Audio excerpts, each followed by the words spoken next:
Hello everyone, yes this is Sovin sir. आप सभी का इस चैनल में बहुत बहुत स्वागत है। आज मैं बात करने वाला हूं एक बहुत इंपॉर्टेंट चैप्टर, और बहुत सारे बच्चे इस चैप्टर का जो है कि कहीं ना कहीं बेसब्री से इंतजार कर रहे थे। कमेंट बॉक्स में बहुत सारे मैसेज आ चुके थे कि सर इस चैप्टर का वन शॉट बनाइए। तो जी हाँ, मैं आ चुका हूँ आपके लिए इस बहुत ही इंपॉर्टेंट चैप्टर का वन शॉट लेकर। क्या है चैप्टर का नाम, चलो देखते हैं। Transition and inner transition elements. जी हाँ, एक ऐसा चैप्टर जो पूरा थियरी से भरा हुआ है, बट मेरी गारंटी है अगर आप इस वन शॉट लेक्चर को देख लेंगे तो आपको कुछ भी डाउट नहीं होगा। हर एक कंसेप्चुअल चीजें एकदम माइंड में सेट हो जाएंगी, फिट बैठ जाएंगी, बिल्कुल आपको यहाँ वहाँ भागना नहीं होगा। ये गारंटी मैं दे रहा हूँ आपको, स्टार्टिंग में ही आपको गारंटी दे रहा हूँ। मतलब अगर जिन्होंने इस लेक्चर को एंड तक देख लिया है, समझ लो उनका ये ट्रांजिशन और इनर ट्रांजिशन एलिमेंट का जो चैप्टर है वो पूरी तरह से खत्म हो चुका है। ठीक है, देखिए मेरा सिंपल सा फंडा होता है कि मैं कोई सामने नोट्स या कोई पीपीटी सामने रख के सीधा उसको रीड आउट नहीं करता हूँ। तो इसीलिए मेरे जो लेक्चर्स होते हैं उसमें टाइम क्यों लगता है, क्योंकि मैं चीज़ों को एनालाइज करके कितना इजी हो सके। ठीक है, कोई सोर्सेस नहीं होते अपने पास इतना ज़्यादा कि मतलब ठीक है सामने पीपीटी रख दूँ और उसी को मैं रीड आउट करूँ। मुझे खुद उसमें अंदर से बोलते हैं ना, सेटिस्फैक्शन नहीं मिलेगा अगर मैं ऐसा करूँगा तो। क्योंकि जब सामने सब कुछ लिखा हुआ है और वही तुम पढ़ के सुनाएंगे तो मुझे नहीं लग रहा है कि बहुत ज़्यादा इफेक्ट क्रिएट हो पाता है बच्चों के माइंड पे। तो मेरा एम है बच्चों के माइंड पे एक इफेक्ट क्रिएट करना।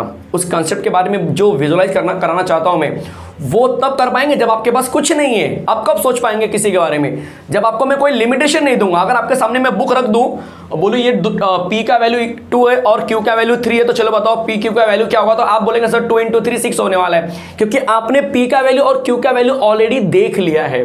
आपके सामने वो सोर्सेस पहले दिख गए हैं, आ रहा समझ में। बट अगर मैं आपको बोलूँ कि पी और क्यू का वैल्यू निकालो, कोई भी एक अपने आप से कोई एक वैल्यू डाल के, तो आपकी लिमिटेशन क्या होगी फिर यहाँ पे। आप मतलब आपका जो इमेजिंग पावर होगा क्या होगा कि आप कोई भी वैल्यू डालेंगे और कोई भी वैल्यू आप पता लगाएंगे, पी और क्यू या जो भी, मैं एक एग्जांपल दे रहा हूँ। ठीक है, तो इसीलिए मैं जो है कि प्रीफर नहीं करता हूँ कि सामने कोई नोट्स रखो, क्योंकि पीपीटी में मैं भी कर सकता हूँ। स्क्रीन रिकॉर्डिंग वाला ऑप्शन एक अवेलेबल होता है जहाँ पे बस टेक्स्ट बुक को रिफर करते जाऊँ फटाफट हाईलाइट करके। मज़ा नहीं आता, फील नहीं आता यार। चैप्टर का मज़ा तो तब आता है जब सामने वाला टीचर हर एक चीज़ आपको बताए, बोर्ड पे बताए यार, बोर्ड पे, तब मज़ा आता है। चलो देखते हैं, चैप्टर का नाम है transition and inner transition element. तो सबसे पहला क्वेश्चन यही है कि sir transition and inner transition element ये किस ब्लॉक का एलिमेंट है। हमारे पास अगर आपको याद होगा, मैं आपको जरा दिखा देता हूँ थोड़ा सा। पीरियोडिक टेबल पहले बना लेता हूँ आपके लिए, देख लीजिए। ये होता है हमारा कुछ इस तरह से पीरियोडिक टेबल। इसको हम बोलते हैं ग्रुप नंबर 1। अगर आपको याद होगा तो यहाँ कहीं पर हाइड्रोजन भी हम कंसिडर करते हैं।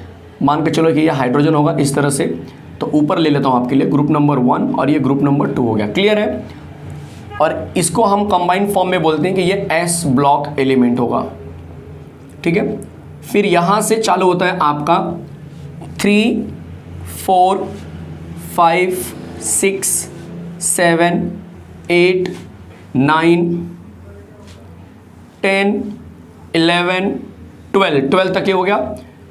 फिर 12 के बाद से शुरू होता है नेक्स्ट सिलसिला 13 14 15 16 17 और लास्ट आता है 18। चलेगा, इसे मैं आगे कंटिन्यू कर देता हूँ।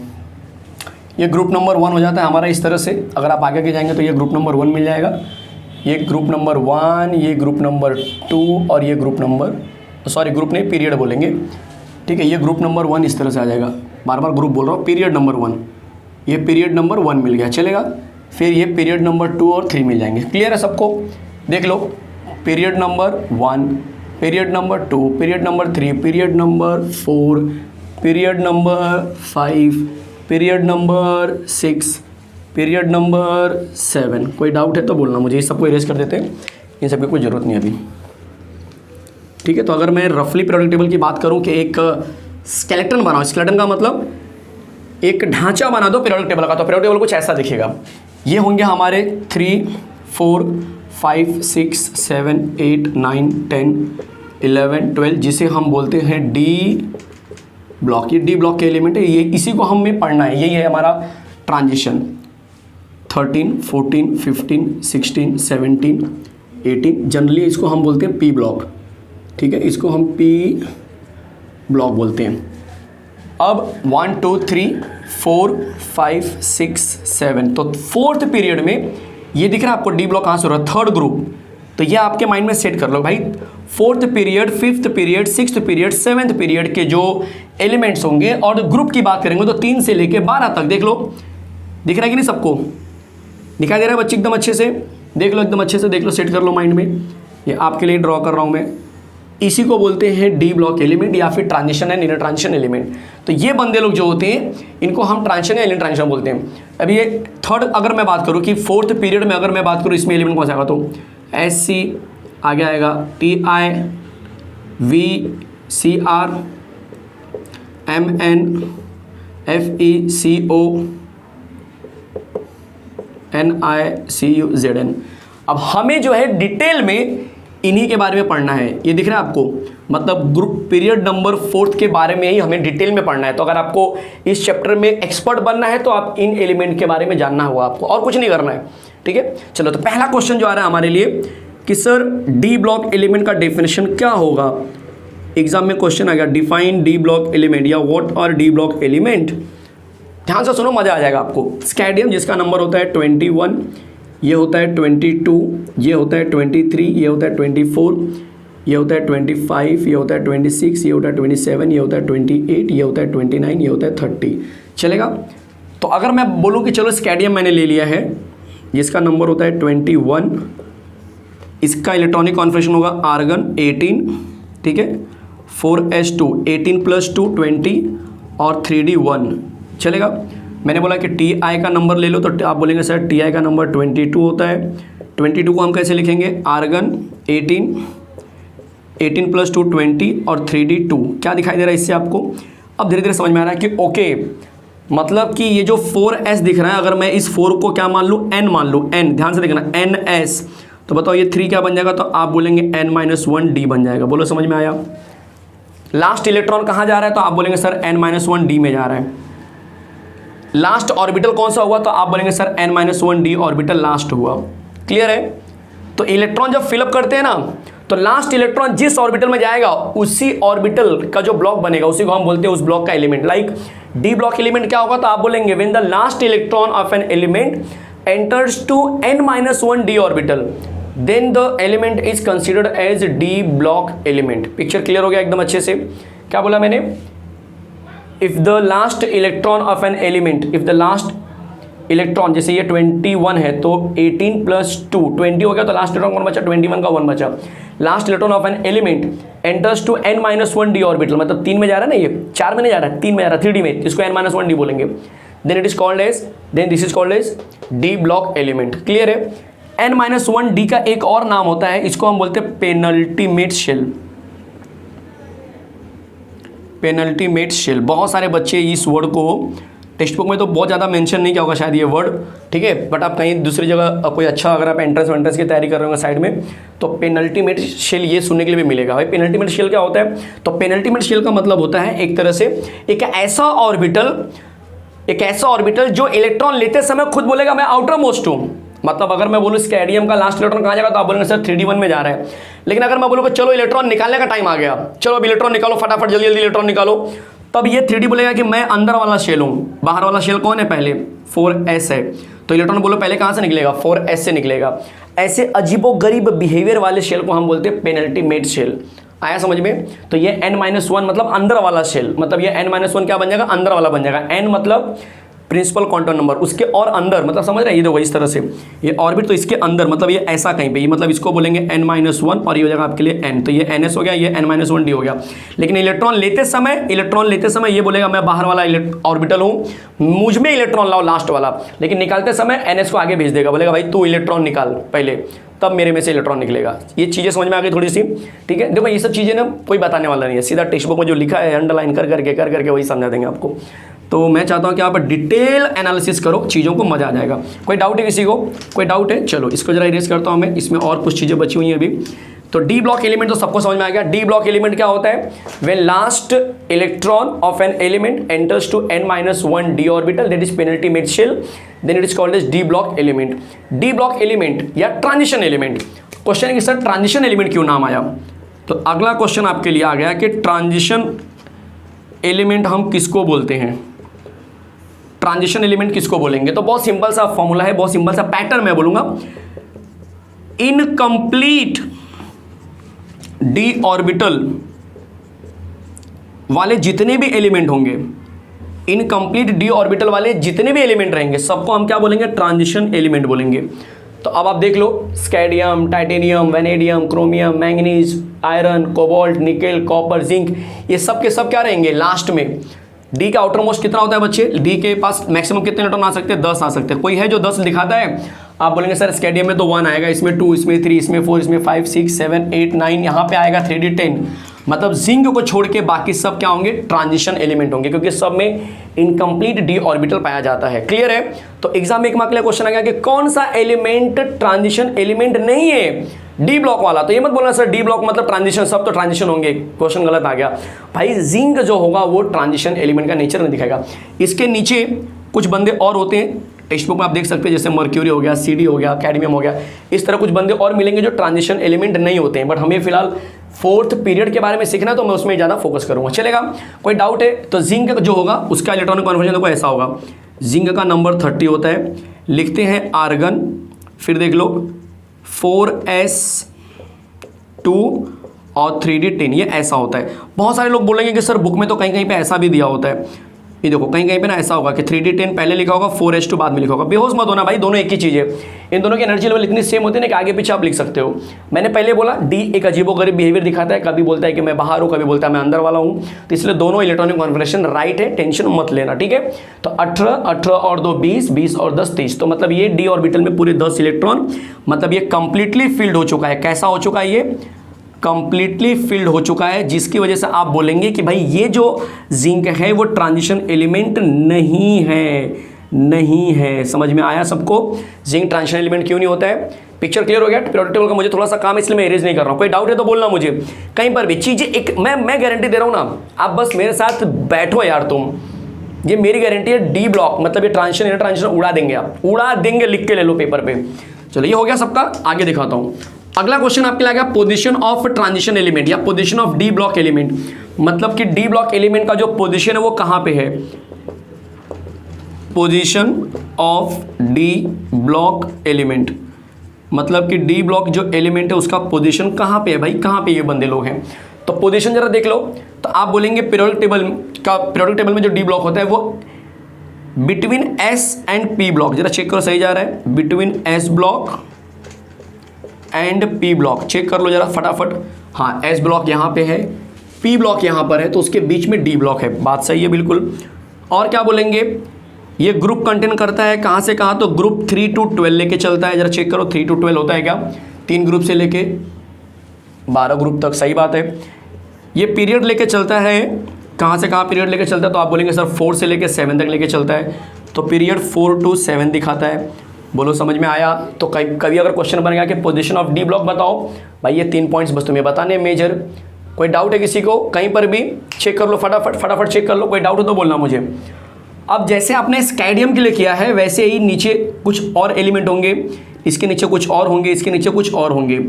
अब स्कैडियम के भरोसे या स्कैडियम को जज करके मैं बाकी सब के बारे में थोड़ा सा इन्फॉर्मेशन देना चाहता हूँ। काफ़ी इंपॉर्टेंट इन्फॉर्मेशन है, जरा ध्यान देना। मैं आपसे बोलूँ कि जो 4th पीरियड है, ध्यान से देखो, बहुत इंपॉर्टेंट इन्फॉर्मेशन दे रहा हूँ। उसमें अगर मैं स्कैडियम को ऑब्जर्व करूँ तो स्कैडियम का नंबर 21 है।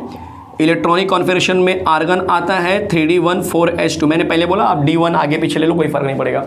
मैं सिर्फ ये पूछना चाहता हूँ कि इसमें लास्ट ऑर्बिटल कौन सा आ रहा था? आप बोलेंगे सर 3d आया, 3d1 ना, 3d आ रहा है लास्ट ऑर्बिटल। इसीलिए 4th पीरियड के जो एलिमेंट होंगे डी ब्लॉक वाले, उनको हम बोलते हैं 3d सीरीज। तो 4th पीरियड वाले को हम क्या बोलेंगे?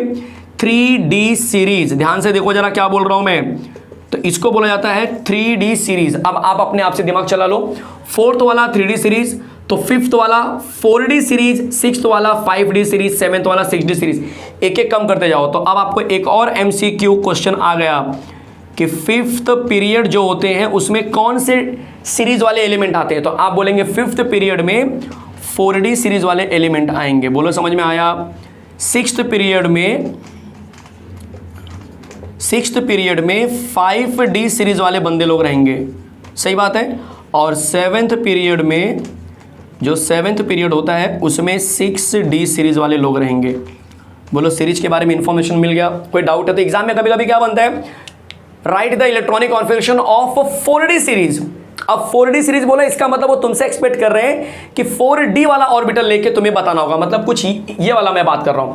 या आगे एग्जाम में right the electronic configuration of 3D series. अब 3D सीरीज बोला तो लोग बोलेंगे सर 3D सीरीज कैसे आएगा, वो तो 4th पीरियड होता है, तो 3D सीरीज कैसे आया। अब चीजें क्लियर हो गई एकदम अच्छे से, एकदम अच्छे से क्लियर हो गई, एकदम आराम से जा रहा हूं, कोई घाई नहीं है मुझे, कोई घाई नहीं है। और आप जब लेक्चर देखते हो तो बच्चे स्पीड बढ़ा दो चलेगा, बट कंसेप्चुअली चीजें समझ में आनी चाहिए, समझ में आने की नहीं, इसलिए एकदम शांति से सुनो, सब मजा आएगा एकदम। कोई डाउट है किसी को, पोजीशन समझ में आ गया, और ये नई चीज जो मैंने बताया पीरियड के बारे में वो समझ में आ गया। अब हम बात करने वाले हैं कि हर एक पीरियड के बारे में जनरल इलेक्ट्रॉनिक कॉन्फ़िगरेशन क्या होता है। देखो होता तो ऐसे सीबीएसई बोर्ड में थोड़ा बहुत वेरिएशन दिखाया हुआ है, बट अभी हम महाराष्ट्र बोर्ड से डील कर रहे हैं, तो टेक्स्ट बुक का आंसर जो दिया वही मैं फिलहाल राइट मान रहा हूँ। आपको बता दूँ जो सीबीएसई बोर्ड है उसका और महाराष्ट्र बोर्ड का जो आंसर है थोड़ा सा वेरी किया हुआ है, ठीक है। महाराष्ट्र बोर्ड में ऐसे, महाराष्ट्र बोर्ड में बोलेंगे तो गलत ही दिया है, सही बोलूँ तो अगर मैं, ठीक है, बट देख लो ये भी काफ़ी इंपॉर्टेंट हो जाता है आपके लिए।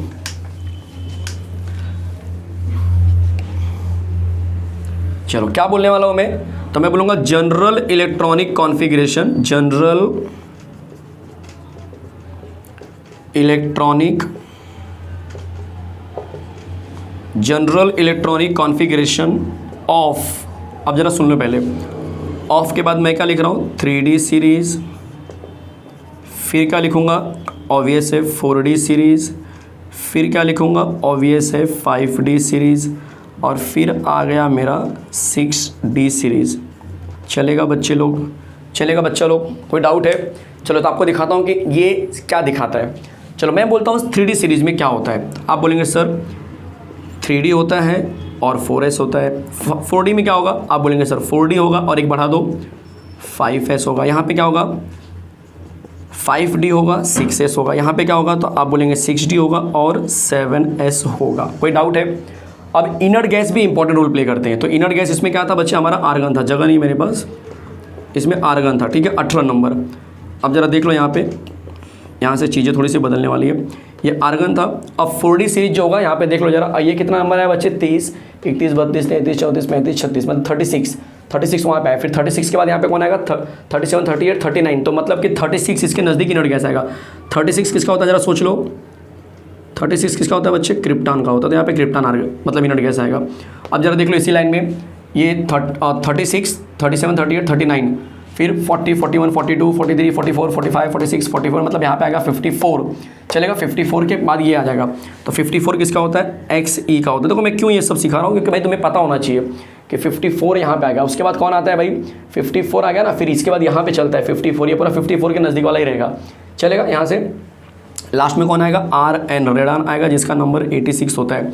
आप बोलेंगे सर 86 कैसे हो सकता है, 54 यहाँ पे आया, फिर यहाँ पे कहीं पे 55, 56, 57 ऐसा कुछ आएगा, उसके बाद फिर 80 कहाँ से आ जाएगा भाई। ऐसा होता है क्या, बीच में ना, बीच में लैथेनॉइड सीरीज आती है, जो मैं आपको सिखाऊंगा कि लैथेनॉइड सीरीज होती क्या है। तो ये हो गया आपका एक इन्फॉर्मेशन, इतना मिनिमम आपको पता होना चाहिए, इतना तो मिनिमम पता ही होना चाहिए। तो फिलहाल ये चीज़ आपके लिए बहुत इंपॉर्टेंट है, ये आपके लिए बहुत इंपॉर्टेंट, 1 मार्क के लिए कहीं ना कहीं ये आपको बन सकता है एग्जाम में, ठीक है। जल्दी से इसको एंट्री कर लीजिए पहले, ठीक है। अब जो कॉमन मिस्टेक होने वाला है सबका कि सर हमें ना इलेक्ट्रॉनिक कॉन्फ़िगरेशन आपने सिखा दिया तो ये तो जनरल वाला है, बट हमें ना एक्चुअल में इन सबका इलेक्ट्रॉनिक कॉन्फ़िगरेशन लिखने ही नहीं आता है। ये सबसे बड़ा क्वेश्चन है मुझे, मतलब इसका इलेक्ट्रॉनिक कॉन्फ़िगरेशन आ कैसे रहा है वही नहीं समझ रहा है कि आप आर्गन ले रहे हो तो आर्गन 1:2, 2:2, 2p6, 3:2, ये सब हमको पता ही नहीं है। तो हमें बेसिक से बताइए, वो भी बताइए। तो चलो अब दिखाता हूँ बहुत इंपॉर्टेंट चीज़। चलिए तो शुरू करते हैं एक नया कंटेंट जो होने वाला है इलेक्ट्रॉनिक कॉन्फ़िगरेशन। जो मैंने एलिमेंट आपको समझाया अभी अभी, उस एलिमेंट का इलेक्ट्रॉनिक कॉन्फ़िगरेशन हम कैसे लिखते हैं, मैं आपको देने वाला हूं एक बहुत ही बेसिक बोलते हैं ना कंसेप्चुअल पार्ट बताऊंगा, और ये कितना इंपॉर्टेंट होगा आपको भी पता चल जाएगा। और ऐसी ट्रिक आपको कहीं नहीं मिलने वाली है, ये तो मैं बोल रहा हूं आपको कि बहुत रेयर केस में आपको मिलेगा कि भाई कुछ ऐसी चीजें भी आपको सीखने के लिए मिल रही हैं, बट इस लेक्चर में इस चैनल पे आपको ऐसे ऐसे बहुत सारे कंसेप्ट मिलेंगे। तो चलो दिखाता हूं कि किसी भी एलिमेंट का अगर आपको इलेक्ट्रॉनिक कॉन्फ़िगरेशन लिखना हुआ तो मिनिमम आपको क्या करना होगा। मैं ट्रिक दे रहा हूं बच्चे, ये ट्रिक है, ध्यान से सुनिए जरा। सबसे पहले समझेंगे कि ऑर्बिटल की स्टार्टिंग कहां से होती है। तो ऑर्बिटल कौन से होते हैं, S P D F, ये ऑर्बिटल होते हैं। इसके बाद इसको 1 2 3 4 लिख लो, मतलब S की स्टार्टिंग 1S से होती है, P की स्टार्टिंग 2P से, D की स्टार्टिंग 3D से और F की स्टार्टिंग 4F से होती है। इसके पास मैक्सिमम इलेक्ट्रॉन 4 ऐड कर दो, 2 में 4 ऐड किया 6, 6 में 4 ऐड किया 10, 10 में 4 ऐड किया 14, चलो 14 आ गए। अब आपको तो पता ही है कि आपके पास इस तरह से नोटबुक होती है जिसमें पहले से लाइन दी जाती है। मेरे बोर्ड पे लाइन नहीं था तो मैंने लाइन वो ड्रॉ कर रहा हूँ, ठीक है। मान के चलो ये आपका नोटबुक है, इस तरह से आपका नोटबुक है, कुछ नहीं करना है, बहुत प्यारा सा कॉन्सेप्ट समझा रहा हूँ मैं। अब 1s को जो है ना यहाँ से लेके पूरा लिख दो, 1s 2s 3s 4s 5s 6 7 8s तक, फिर 2 लाइन छोड़ दो, फिर 2p को शुरू करो, 2p 3p 4p 5p 6p 7p, फिर 2 लाइन छोड़ दो, फिर d की बात करेंगे 3d 4d 5d और 6d, फिर 2 लाइन छोड़ दो। अब आ गया 4f और 5f। कोई डाउट है किसी को? टेबल आपका रेडी हो चुका है इलेक्ट्रॉनिक कॉन्फ़िगरेशन का। देखिए अब क्या करना है, अब राइट से लेफ्ट की तरफ, ध्यान से देखो जरा, राइट से लेफ्ट की तरफ हर एक लाइन को फॉलो करते जाओ और जिसकी जितनी कैपेसिटी होगी वो लिखते चले जाओ। लाइक मैंने बोला क्लोरीन का नंबर 17 है, चलो इसका इलेक्ट्रॉनिक कॉन्फ़िगरेशन लिख के दिखाओ, तो आप बोलेंगे चलो शुरू करते हैं। राइट से लेफ्ट बोला है मैंने, राइट से लेफ्ट मतलब ये वाला। पहले कौन आया? 1s आया, तो s की कैपेसिटी कितनी होती है बच्चे? 2 होती है, 1s2। आगे बोलो कौन आ रहा है राइट से लेफ्ट में? अगले लाइन में 2s आ रहा है, तो 2s2 आ गया। उसके बाद कौन आ रहा है? 2p आ रहा है, फिर 3s आ रहा है, तो 2p6 3s2। फिर आगे कौन आया? 3p आया। अब हमें पता है 17 नंबर तक ही जाना, तो इसमें 5 लिख के छोड़ दो। ये हो गया आपका इलेक्ट्रॉनिक कॉन्फ़िगरेशन। मजा आया कि नहीं आया? बोलो। ऐसी चीजें आपको समझाने वाला हूँ, चुटकियों में आप करेंगे इलेक्ट्रॉनिक कॉन्फ़िगरेशन, चलेगा। अब बात कर रहा था मैं स्कैडियम का। सर स्कैडियम कैसे करेंगे?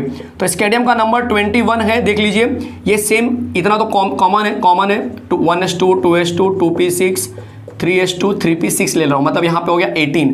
देखो 1s2 2s2 2p6 3s2 3p, उसके बाद कौन आया? 4s2 और बाद में 3d1 दिखाई दे रहा है, 4s2 और बाद में आ गया 3d1। बोलो समझ में आया? अब इसको ध्यान से देखेंगे तो यहाँ तक क्या हो गया आपका? 18 आर्गन हो गया ना, तो इसको हम आर्गन लिखते हैं और 4s2 3d1 हो जाता है। बोलो समझ में आया स्कैडियम का? अगर आपने स्कैडियम का कर लिया तो अब बचे हुए एलिमेंट भी जो रहेंगे 3D सीरीज वाले आप सब कर लेंगे, क्योंकि स्कैडियम के बाद टाइटेनियम क्रोमियम वेनेडियम जो भी है सब कर लेंगे। अब बहुत सारा डाउट है, सर हमें तो एलिमेंट का नाम ही नहीं याद है। अरे आप जो बोल रहे हो ना स्कैडियम टाइटेनियम क्रोमियम, हमें वही नहीं पता चल रहा है कौन किसके बाद आ रहा है, तो चलो वो भी देता हूँ मैं आपको ट्रिक। ध्यान से देखो, एकदम मजा आ जाएगा। मैं पहले ही बोला है मैंने, ये चैप्टर में आपको ऐसा करा के दूंगा ना कि आप बोलेंगे सर बस 1 शॉट लेक्चर देख लिया तो पूरा चैप्टर कंप्लीट हो गया हमारा, तो अलग से कुछ नहीं करना। देखो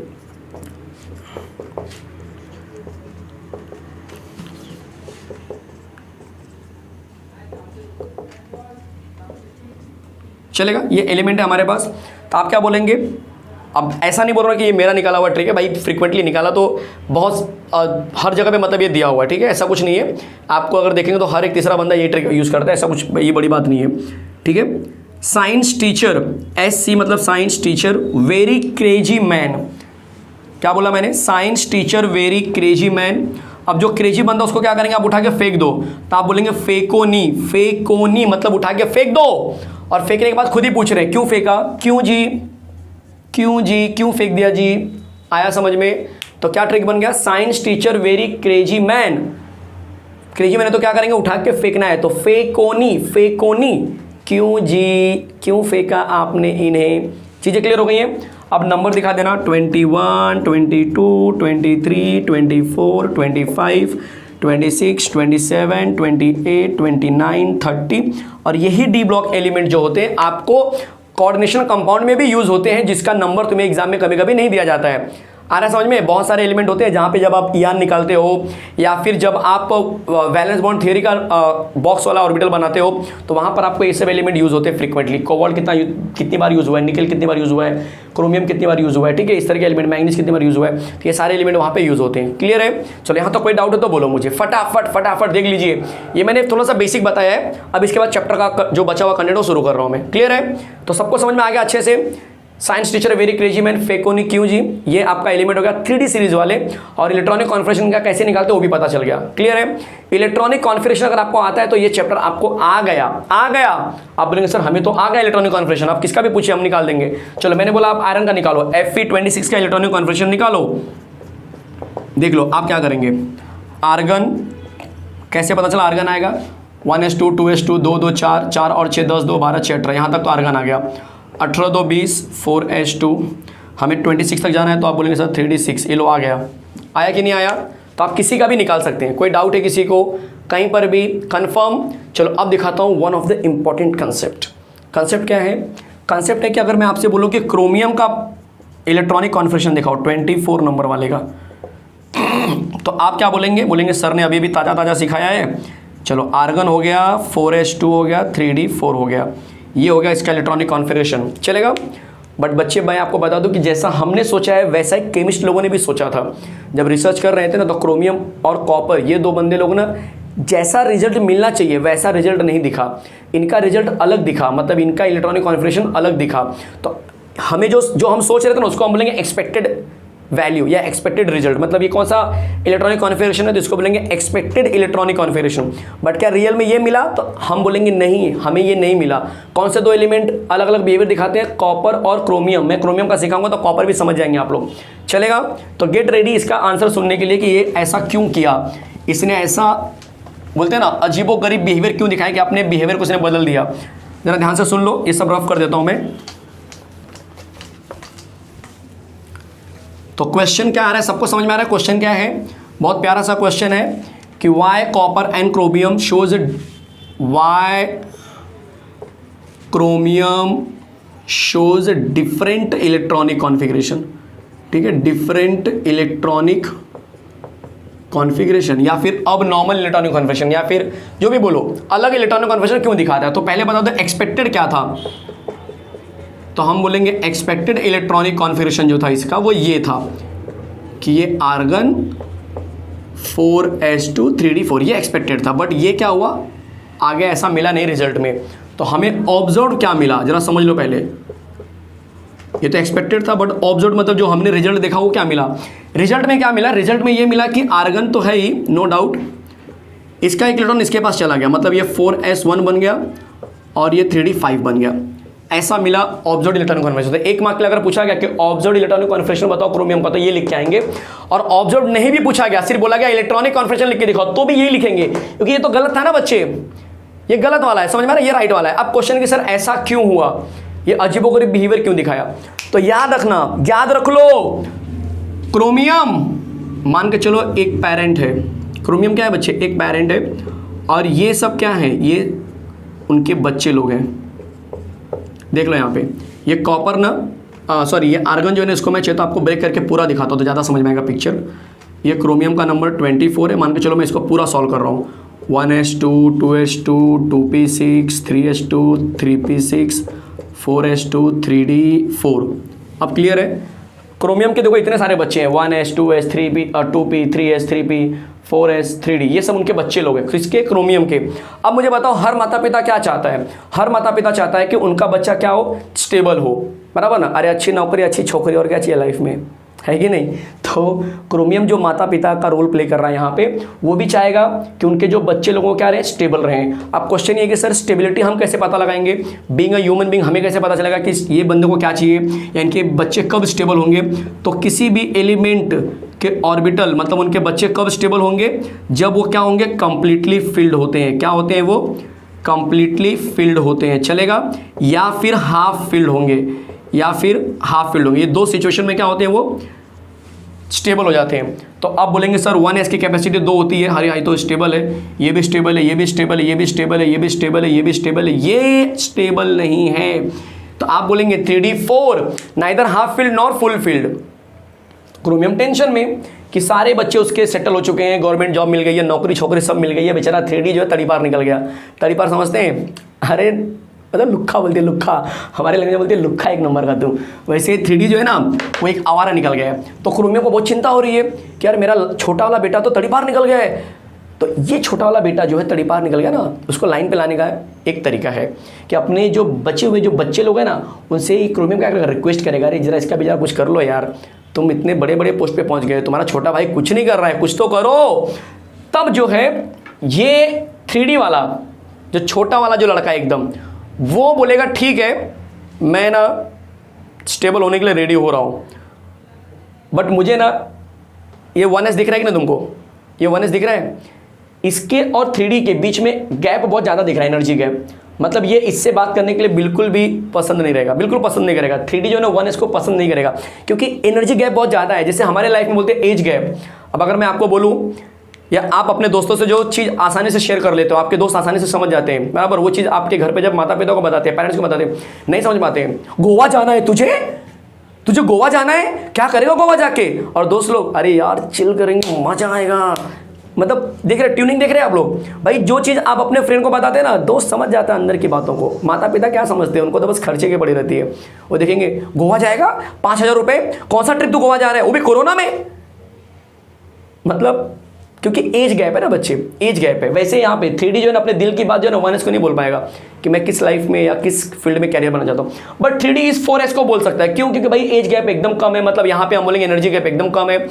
तब क्या होगा, तब ये बंदा जो है इसको बोलेगा कि हाँ मैं ना एक काम करके तू मुझे अपना एक इलेक्ट्रॉन दे दे, तो मैं बन जाता हूँ 4s1, जिसकी वजह से तू खुद जो है, एस की कैपेसिटी कितनी होती है 2 मैक्सिमम, मतलब हाफ फील्ड कितना होगा 1, तो तुम खुद जो है हाफ फील्ड बन जाओगे, स्टेबल हो जाओगे, हाफ फील्ड बन के भी स्टेबल हो जाओगे। और मैं बन जाऊंगा 3d5, तो मैं भी बन जाऊंगा हाफ फील्ड, जिसकी वजह से मुझे क्या मिल जाएगी, एक्स्ट्रा स्टेबिलिटी कंपेयर टू पहले। इसीलिए क्रोमियम जो होता है बच्चे 24 नंबर वाला, मान के चलो कि ये आर्गन तक तो सब स्टेबल ही थे, यहां तक तो सब स्टेबल, कोई टेंशन नहीं। ये 4s1 आ गया और ये आ गया 3d5। आप बोलेंगे सर एग्जाम में क्या लिखेंगे, माँ बाप बच्चे ये लिखेंगे, हम एज गैप ये लिख के आएंगे। अरे भाई बता रहा हूं क्या लिखेंगे। 4s के पास 2 इलेक्ट्रॉन है ना, तो इनके बीच में इलेक्ट्रॉन के बीच में रिपल्शन हुआ होगा। क्या हुआ? रिपल्शन। तो आप बोलेंगे due to inter electronic repulsion in 4s orbital 1 electron of 4s orbital shifted to 3d4 चलेगा, या shifted to 3d orbital and makes 3d half filled because of 4s1 and because of 3d5 the chromium atom gets extra stability. मतलब क्रोमियम जो है ना उसको extra stability मिल जाती है, और इसीलिए क्रोमियम क्या चाहता है कि इस तरह का इलेक्ट्रॉनिक कन्फर्मेशन बना रहे। बोलो समझ में आया? कोई डाउट है किसी को? कॉपर दिखा रहा हूँ, मजा आ जाएगा। कॉपर का नंबर होता है 30। बहुत सारे बच्चे बोलेंगे सर ये तो हम खुद से करेंगे। इलेक्ट्रॉनिक कॉन्फ़िगरेशन होता है आर्गन 4s2, सॉरी कॉपर का नंबर 29 है, प्रिंटिंग मिस्टेक, ठीक है। चलो आर्गन 4s2 3d9। अब क्या होगा बच्चे, आपको पता है आर्गन तक तो सब स्टेबल होते हैं, 3d9 के बाजू वाला कौन है 4s है, इसकी एनर्जी लेवल कम रहेगी, मतलब ये आप आपस में इलेक्ट्रॉन लेन देन कर सकते हैं। तो इनके बीच में क्या होगा, इंटर इलेक्ट्रॉन रिपल्शन, मतलब एक बॉक्स पता ना एस में 2 ही बॉक्स, एक एस के लिए एक ही बॉक्स बनाते हैं। अब एक बॉक्स में 2 इलेक्ट्रॉन, दोनों के बीच में गैप कम है तो दोनों धक्का करेंगे, धक्का मुक्ति पता ना, ऐसे रिपेल करेंगे तो बोलो क्या होगा, ये उठ के इधर भाग जाएगा, मेरे को पसंद नहीं है तेरे साथ बैठना, तू धक्का मुक्की करता है। 1 2 3 4 5 6 7 8 9, समझ में आया? ये बंदा यहाँ से निकलेगा और वट में इसके पास चला जाएगा और बोलेगा ले जा, तेरे पास जगह कम थी ना, मैं जाता हूँ बाजू वाले के पास, और यहाँ पे आ गया। जैसे वो यहाँ पे आएगा, ये देखो क्या हो गया, कंप्लीटली फील्ड। ये क्या हो गया, हाफ फील्ड। इसका मतलब इसका राइट आंसर हो जाएगा आर्गन 4s1 3d10। पूरा स्टोरी समझ में आ गया होगा। तो इलेक्ट्रॉनिक कॉन्फ़िगरेशन कॉपर का ये मार्क करना एग्जाम में। चलिए तो शुरू करते हैं नेक्स्ट कंसेप्ट, काफी इंटरेस्टिंग होने वाला है। सबसे पहले नया कंसेप्ट जो सिखाने वाला हूं, उससे पहले आपको क्या पता होना चाहिए, अगेन इलेक्ट्रॉनिक कॉन्फ़िगरेशन जो मैंने आपको अभी अभी सिखाया है वो इलेक्ट्रॉनिक कॉन्फ़िगरेशन पता होना ही चाहिए। तो मैं क्या करता हूं, पहले सारे इलेक्ट्रॉनिक कॉन्फ़िगरेशन यहाँ पे लिख देता हूँ, क्योंकि वो बार बार यूज होने वाले हैं। तो जरा देख लीजिए, अब तो आपको ट्रिक भी पता चल गया है, तो फटाफट लिख लेते हैं। Science teacher very crazy man फे को नी क्यों जी, चलेगा? देख लेते हैं, इसका बहुत यूज़ होने वाला है इस टेबल का जो मैं बना रहा हूँ इस समय, ठीक है। ये टेबल अब लंबे समय तक ऐसे ही रहेगा, इसी के बेस पे बहुत सारे आंसर आप देखेंगे बैक टू बैक आएंगे। तो इसका नंबर कितना है 21 22 23 24 25 26 27 28 29 30, ये इसका एटॉमिक नंबर है। अब मैं क्या लिख रहा हूँ, अब मैं लिख रहा हूँ इसका इलेक्ट्रॉनिक कॉन्फ़िगरेशन, जो हमें पता तो है no doubt. Argon 3d1 4s2, argon 3d2 4s2, argon square bracket जरा सही से बनाओ 3d3 4s2। क्रोमियम का और कॉपर का आपको पता है चेंजेस हो जाते हैं, तो यहाँ पे आ जाएगा 3d5 और यहाँ पे आ जाएगा 4s1, याद है सबको अच्छे से। ये बन जाएगा 3d5 4s2, ये है 3d6 4s2, argon 3d7 4s2, argon 3d8 4s2, 3d9 4s2, 3d10 4s2। अब जब बताओ कॉपर का और क्रोमियम का नेचर अलग होता है, तो क्रोमियम को तो मैंने चेंज कर दिया, कॉपर भी चेंज कर देता हूँ। कोई डाउट है किसी को? कहीं पर भी कोई डाउट है? स्टार मार्क मैंने किया है ताकि आपको हमेशा याद रहेगा ये दोनों बंदे अलग हैं, ये दोनों बंदे का नेचर अलग होता है। मार्क कर देता हूँ, अच्छे से याद रहेगा। चलेगा? कोई डाउट है? चलो अब जरा समझते हैं एक एक चीज़ को कि अब हमें इसके बेसिस पे क्या समझना है। तो अब हम पहले समझेंगे कि ऑक्सीडेशन स्टेट बहुत इंटरेस्टिंग कंसेप्ट होता है कि अगर जो पहला टॉपिक हम सीखने वाले हैं ऑक्सीडेशन स्टेट ही सीखने वाले इनफैक्ट, ठीक है, देख लो जरा। तो यहाँ पे लिखता हूँ मैं ऊपर कि अब हम सीखने वाले हैं ऑक्सीडेशन स्टेट, मतलब कि ऑक्सीडेशन जो होता है 3D सीरीज का वो क्या होता है, कैसे पहचानेंगे, कौन स्टेबल है कौन अनस्टेबल है, ये सब हम आगे सीखेंगे। पहले ऑक्सीडेशन स्टेट। तो याद रखो ऑक्सीडेशन का मतलब क्या होता है। ऑक्सीडेशन का मतलब है कि जो 4s में इलेक्ट्रॉन है वो तो पहले निकलेगा, क्योंकि डी ने पहले ही क्या बोला था, पेनल्टीमेट शेल बन गया था, मतलब कि भाई निकालते समय तुम्हारे में से पहले निकलेगा, बट अगर लेना हुआ तो मैं ले लूंगा। तो उस पैटर्न के हिसाब से बोलो पहला इलेक्ट्रॉन कहाँ से निकलेगा, एस से निकलेगा। तो एस में कितने इलेक्ट्रॉन है, 2 इलेक्ट्रॉन। तो ये तो कॉमन है कि जितने एस में इलेक्ट्रॉन होंगे पहला उतना ऑक्सीडेशन तो कन्फर्म बनेगा, ये कन्फर्म है। दूसरा डी में जितने अनपेयर्ड इलेक्ट्रॉन होंगे उतने इलेक्ट्रॉन निकालना है, वही तुम्हारा मिलाकर ऑक्सीडेशन बन जाएगा। आया समझ में? चलो दिखाता हूं। तो ऑक्सीडेशन स्टेट में पहले इसका बोलता हूं। बोलो एस के कितने इलेक्ट्रॉन है, तो आप बोलेंगे 2, तो इसका मतलब ये +2 बनाएगा। बोलो ऑक्सीडेशन क्या बनाएगा, +2। स्कैडियम का ऑक्सीडेशन +2। डी में कितना है, 1 है, तो +2 और 1 मिलके क्या बन गया, +3। बोलो समझ में आया? तो स्कैडियम के 2 ऑक्सीडेशन +2 +3 होते हैं। पिक्चर क्लियर हुआ? आगे देखो समझ में आएगा। ये कितने हैं, तो आप बोलेंगे सर 2 हैं। डी में कितने हैं, आप बोलेंगे सर 2 है, तो 2 + 2 4 कर दो। नहीं, ऐसा नहीं करना है। एस में से 2 निकलेगा क्योंकि एक ब्लॉक में 2 ही होते हैं। मैं आपको दिखाता हूँ, चलो करके दिखाता हूँ। ये टाइटेनियम है बच्चे, जिसका नंबर आपने बोला है कि सर ये आर्गन होता है, 3D2 होता है, 4s2 होता है। मैं ड्रॉ करके दिखाता हूँ। देखो आर्गन तो नहीं लिखता हूँ, लेकिन ये जो डी है और एस है वो लिख देता हूँ। देखो इस तरह से सबको दिखाई दे रहा है। ये 2 पहले निकल जाएंगे, एक साथ में 2 इलेक्ट्रॉन निकल गए। फिर ये अनपेड है ना, तो अनपेड वाले का रूल क्या है कि एक एक करके निकलेगा। तो +2 एक और गया, +3, फिर एक और गया, तो +2 +3 +4। बोलो समझ में आया? तो +2 +3 +4 अनपेड इलेक्ट्रॉन, बार बार बोल रहा हूँ अनपेड इलेक्ट्रॉन ही निकलेगा। यहाँ पे देखो 2 और यहाँ पे अनपेड 3 है, यहाँ पे 2 निकल जाएगा और यहाँ पे 3 अनपेड और है, मतलब कि +2 +3 +4 +5। बोलो समझ में आया? क्रोमियम वाले केस में 1 आ जाएगा, क्योंकि यहाँ पे एस में 1 इलेक्ट्रॉन, तो +1 बनेगा, ध्यान देना। और यहाँ पे 5 है, तो 5 + 1 6 हो गया, मतलब +6 तक जाएगा। तो +1 +2 +3 +4 +5 +6। बोलो समझ में आया? मैग्नीज की बात करेंगे, +2 पहले निकलेगा, फिर अनपेयर्ड में 5 अनपेयर्ड होंगे, तो 2 + 5 7, मतलब 7 तक जाएगा। +2 +3 +4 +5 +6 +7। क्लियर है? चलो अब आते हैं आयरन की तरफ। आयरन बोलेंगे सर +2 6 +2 और 6 8 हो गया। ऐसा मत करना, आयरन में ऐसा नहीं होगा। मैं आपको दिखाता हूँ एस कितना है बच्चे, जरा देख लो। आयरन का मैं ड्रॉ करके दिखाता हूँ आपको। मैं ये रहा आर्गन 3D क्या है बच्चे, 3D 6 है और 4s2 है। दिखाई दे रहा आयरन का, सबको दिखाई दिया? आयरन का आर्गन है, 3D 6 है, 4s2 है। चलो 3D 6 जरा बना लो फटाफट। कैसे बनेगा? 1 2 3 4 5 6 और ये रहा आपका एस में 2। एस के 2 निकल गए, तो पहले आप बोलेंगे सर +2 आएगा। अब बताओ अनपेड कितने बच रहे हैं? ये अनपेड है क्या? बिल्कुल नहीं, अनपेड तो 1 2 3 4 ही बच रहा है। तो इसका +2 गया और इसमें से सिर्फ 4 इलेक्ट्रॉन ही निकलेंगे। तो 4 2 और 4 6, मतलब ये मैक्सिमम +6 तक जाएगा। तो +2 +3 +4 +5 +6। बोलो ये चीज़ समझ में आई, जो नई चीज़ हो रही है आपके लिए? ठीक है, तो एक चीज़ अब हमें और समझ में आ गया कि इसके नीचे सब ऑक्सीडेशन कम होगा। तो सबसे ज़्यादा ऑक्सीडेशन कौन दिखाता है? ऐसा क्वेश्चन बन गया अगर कहीं पे, ये देख लो जरा, मैं ज़्यादा मार्किंग कर रहा हूँ एकदम मार्कर से। ये मैंगनीज होता है जो सबसे ज़्यादा ऑक्सीडेशन दिखाता है। कितना? +2 से लेकर +7 तक। इसका आंसर यही होगा। एग्जाम में कंफर्म क्वेश्चन होता है इसके बेस पे कि भाई 3D सीरीज में सबसे ज़्यादा ऑक्सीडेशन दिखाने वाला एलिमेंट कौन सा है? टिक मार्क करेंगे, मैंगनीज होता है। कहाँ से कहाँ तक होता है? +2 से लेकर +7 तक। या करके दिखाइए, +2 +3 +4 +5 +6 +7। चलेगा? सबको समझ में आ गया? चलो इसमें बोलो क्या आएगा? तो +2 यहाँ से निकल गया। अब इसमें अनपेड कितने होंगे? तो 10 में से माइनस कर दो, 10 में से 7 इलेक्ट्रॉन यूज़ कर लो। 3 अनपेड देखो ना यहाँ पे, 1 2 3 4 5 6 7, तो 3 ही बचे ना, तो 3 निकल गया। तो +3 +4 +5। इसमें देख लो 2 यहाँ से गए 8 इलेक्ट्रॉन है, मतलब एक और आ गया तो 2 ही अनपेड बचे तो 2 निकल जाएंगे, तो +3 +4 आ जाएगा। कॉपर वाले केस में +1 भी होता है +2 भी होता है, ये आपको याद कर लेना है। +1 यहाँ से होगा और इसके पहले जो हमने लिया था 3D9 वाले केस में वहाँ से +2 भी होता है। आपने सुना होगा कि कॉपर +2 भी बनाता है, ठीक है, तो ये आपको सीधा याद कर लो। जिंक जो होता है वो सिर्फ +2 होगा, क्योंकि उसके बाद तो 3D10 बचेगा जो अपने आप में क्या होगा, अनपेड इलेक्ट्रॉन नहीं होगा, इसलिए +2 बनाएगा।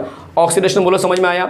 बहुत से लोग बोलेंगे सर हमें लिखना क्या, वही नहीं समझ में आ रहा है। अरे भाई जो दिख रहा है टेबल छाप देना पूरा, एग्जाम में आ गया ऑक्सीडेशन एक्सप्लेन करो 3D सीरीज का, तो आप बोलेंगे कि पहले इलेक्ट्रॉन कॉन्फिगरेशन दिखाना है टेबल में, फिर उसके बाद ऑक्सीडेशन दिखा देना और उसके इसी को देख के बता देना scandium having very less scandium having +2 +3 oxidation state, खुद बीच में बता दो copper having +1 to +6 oxidation state, manganese is the element in 3D series which shows maximum oxidation state from +2 to +7 चलेगा। फिर उसके बाद आप बीच में बता दो copper having +1 and +2 oxidation state and zinc having very less oxidation state that is +2। And the end हो गया। बोलो कोई डाउट है? कोई डाउट है? चेक कर लीजिए ऑक्सीडेशन कितना इजी था ये। कोई डाउट है तो बोलना बच्चे, मुझे बिल्कुल डरना नहीं है। सर हम किस बात से डर रहे हैं, हमें आप कौन सा मिलने वाले हो? हम तो ऑनलाइन लेक्चर भी नहीं देखते हैं आपका, हम तो सीधा बस यूट्यूब पे देख लेते हैं, वो भी 2x के स्पीड में, है कि नहीं? ऐसे ही मजाक कर रहा हूँ। चलो ये हो गया बच्चे। कोई डाउट है किसी को तो बोल दो, अभी भी टाइम है। चलो ये सब जरा रफ कर देता हूँ क्योंकि अब अगला जो कॉन्सेप्ट आने वाला है चलेगा, ये मैं रफ कर दूँ अब अच्छे से। चलो तो ये तो रहने वाला है, सिर्फ ये रफ करता हूँ, ठीक है। तो मैं ये उम्मीद कर रहा हूँ कि ऑक्सीडेशन स्टेट आपको समझ में आ गई होगी, बट ऑक्सीडेशन स्टेट के ही बेस पे क्वेश्चंस अब मैं कंटिन्यू कर रहा हूँ, ठीक है। ये सब जरा समझ लो, फिर इसके बाद मैं थ्योरी क्वेश्चन की तरफ चलता हूँ। फिजिकल प्रॉपर्टी क्या होता है, एटॉमिक रेडियस क्या होता है, इलेक्ट्रॉनिक एंथैल्पी कैसे कम ज़्यादा होगा, वो सब सिखाऊंगा, ठीक है। पहले ये पूरा कॉन्सेप्ट एक बार पूरा जो टेबल बनाया मैंने, इस टेबल के ऊपर जितने कॉन्सेप्ट सब खत्म कर दे रहा हूँ, और ये टेबल के ऊपर कॉन्सेप्ट ही एग्जाम में छपेंगे। आयनोस एंथैल्पी, इलेक्ट्रॉन की एंथैल्पी सब तो जनरल है, पी ब्लॉक में जो करेंगे वही डी ब्लॉक में होना है, जो वही एस ब्लॉक में 11th में क्या था, कॉमन सा एक्सप्लेनेशन है, कोई बहुत बड़ा 30 मार्क खाने वाला एक्सप्लेनेशन नहीं है, ठीक है। बट इसके जो कॉन्सेप्चुअल पार्ट है वो है 30 मार्क खाने वाले, वो नहीं आएंगे तो गए इस चैप्टर में। चलो अगला क्वेश्चन देख लो, बुक में बहुत स्पेसिफाई नहीं किया बट ये सब पूछे जाएंगे। स्टेबिलिटी की बात करते हैं, कौन सा आयन ज्यादा स्टेबल होता है, कौन सा कम स्टेबल होता है। जैसे एग्जाम में क्वेश्चन आ गया Mn2+ is more stable than Mn3+, but Fe3+ is more stable than Fe2+. Why? Question समझा मैंने क्या बोला?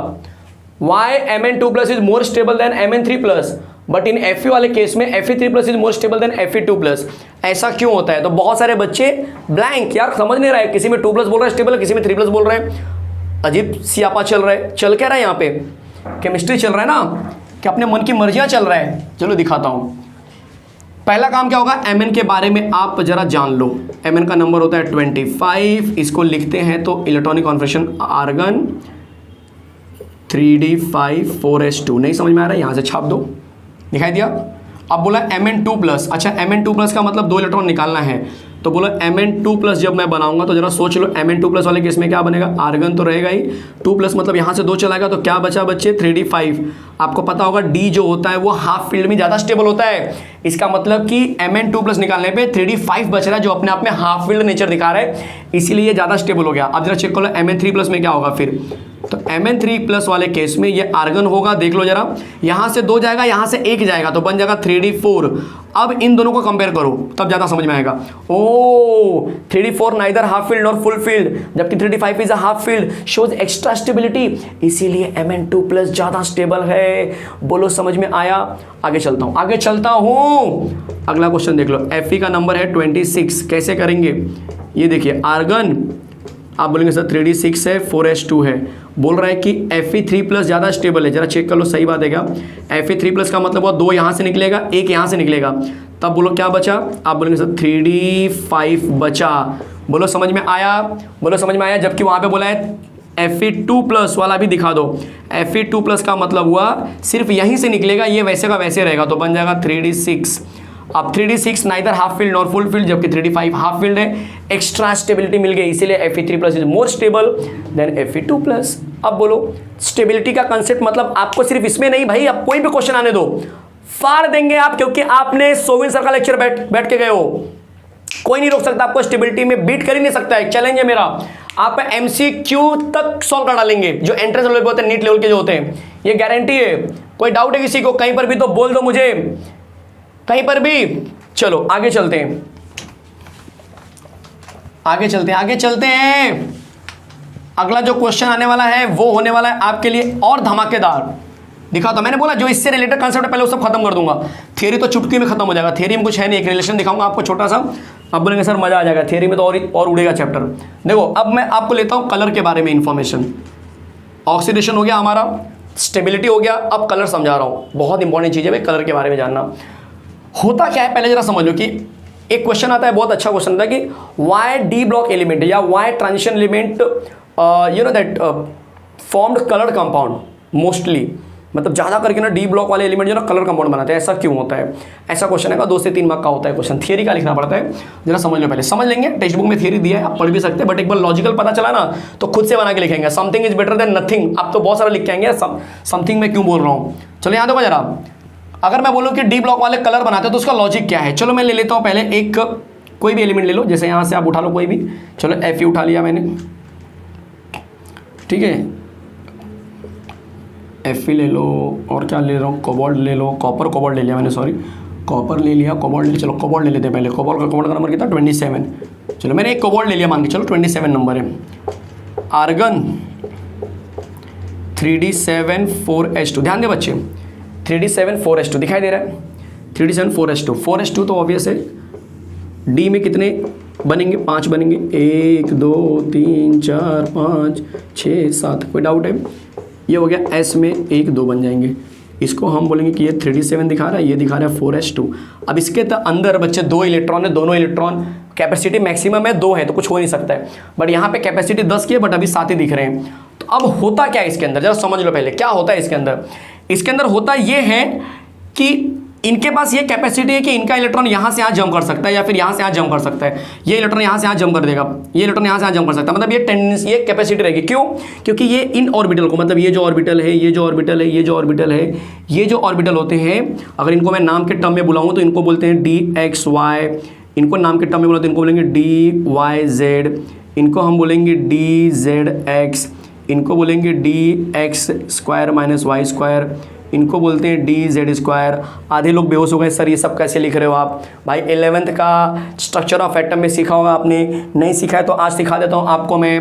x y z 3 एक्सिस होते हैं और d लिखते समय आप पहले x y लेते हो, फिर y z लेते हो, फिर z x लेते हो, ये 3 मिल गया, फिर इन दोनों का स्क्वायर करके माइनस ले लेना, फिर इसका स्क्वायर ले लेना। देख लो हर एक चीज़ समझ में आ गया। ऑर्बिटल के नाम। अब होता क्या कि ये ऑर्बिटल इतने ज़्यादा नज़दीक होते हैं ना कि इनके एनर्जी लेवल क्या होते हैं, नियर अबाउट सेम होती है, जिसको हम बोलते हैं डीजनरेट।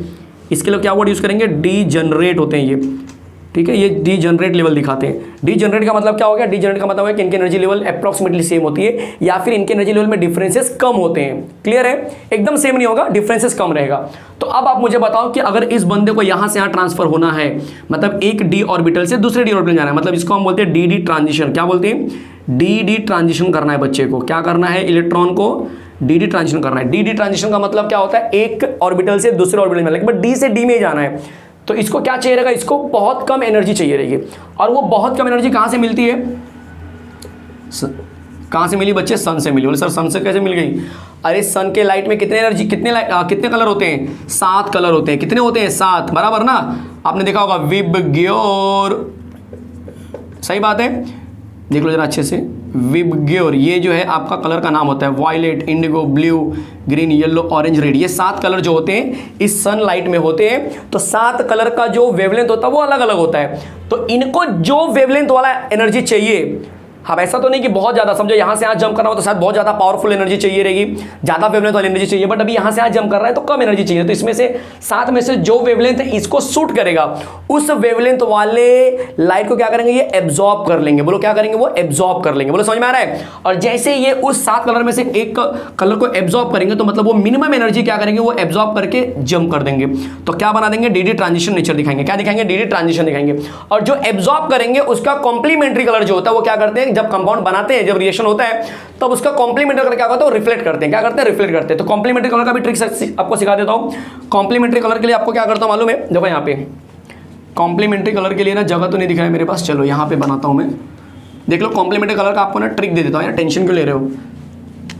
देखो ऐसे ट्रायंगल बनाना बहुत प्यारा सा, फिर एक उल्टा ट्रायंगल बना देना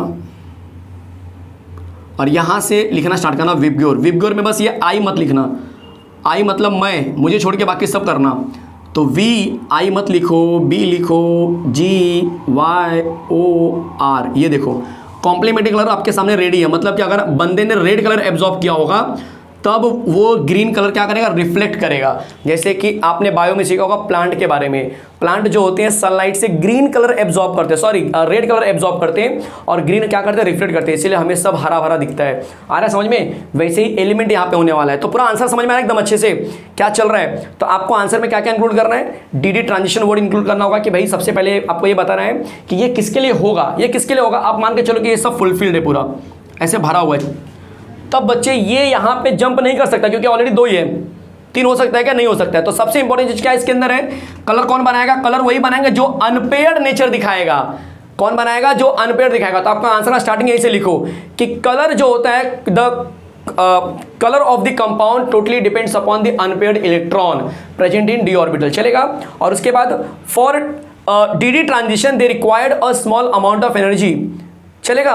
and that energy they are going to absorb from the sunlight with suitable wavelength, जो सुटेबल वेवलेंथ वाली एनर्जी होगी उसको क्या करेंगे, एब्जॉर्ब करेंगे। कोई डाउट है किसी को कहीं पर भी? And once they absorb that particular energy, चलेगा, from the light they will show d transition and during the formation of compound they will reflect complementary colour.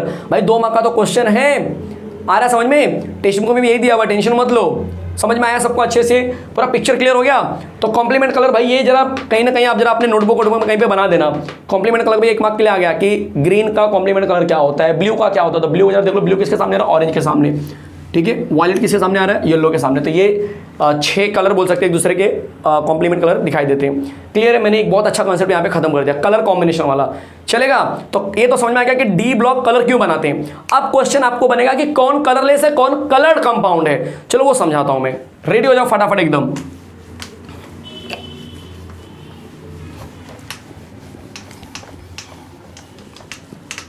देख लो बहुत ही धमाकेदार चल रहा है। तो कलर के बारे में आइडिया मिल चुका है।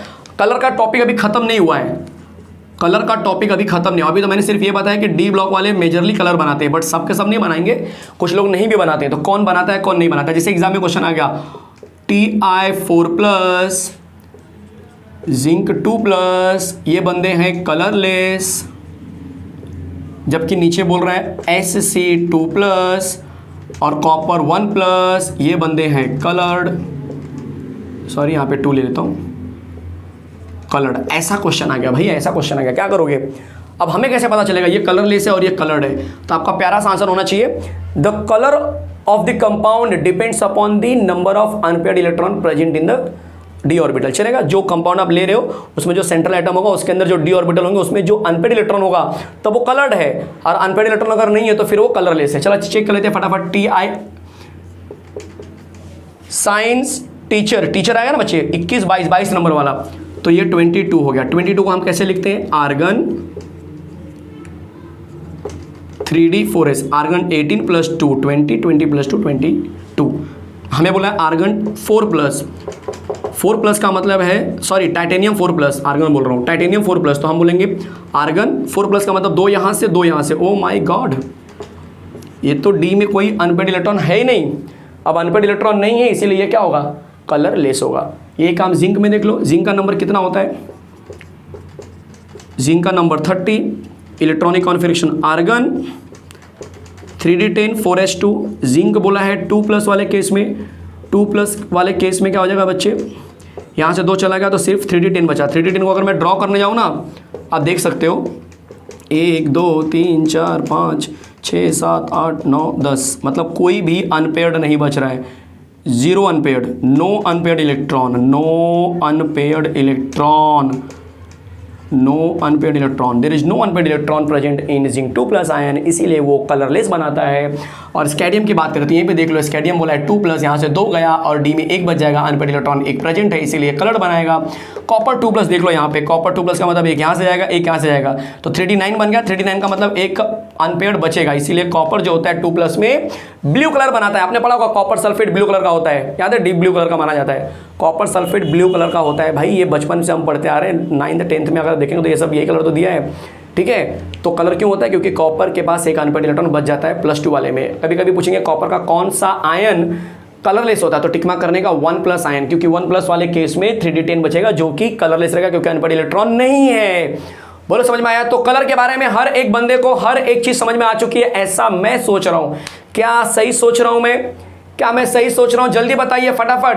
वापस मैं रिपीट कर रहा हूं, टेक्स्ट बुक के हिसाब से जाएंगे तो ये सब थोड़ा सा पीछे दिया है, बट मैं ये टेबल बना दिया ना मैंने, तो इसके बेस पे जितने कंसेप्ट सब खत्म करूंगा। इसके बाद एक और कंसेप्ट है मैग्नेटिक प्रॉपर्टी, वो भी खत्म करूंगा। उसके बाद में आपको फिजिकल प्रॉपर्टी, ठीक है, आयनोसन एंथैल्पी, एटॉमिक रेडियस, ये सब समझाऊंगा। मेटालिक कंडक्टर क्या होता है। अदरवाइज बहुत से लोगों ने सर बीच में आपने स्किप कर दिया। भाई टेंशन मत लो, वन शॉट लेक्चर मतलब वन शॉट लेक्चर, और पूरा ये लेक्चर देख लो, कोई कंसेप्ट स्किप नहीं होने वाला। कुछ अगर स्किप हुआ तो शायद वो अनइंपॉर्टेंट रहेगा, बहुत ज्यादा इंपॉर्टेंट नहीं रहेगा, ठीक है। डिलीटेड सिलेबस तो ऐसे में कवर नहीं कर रहा हूं, तो टेंशन मत लो। चलेगा, फटाफट समझा दीजिए यहां तक पहले अपने आप को जल्दी से, क्योंकि अब शुरू होने वाला है मैग्नेटिक प्रॉपर्टी।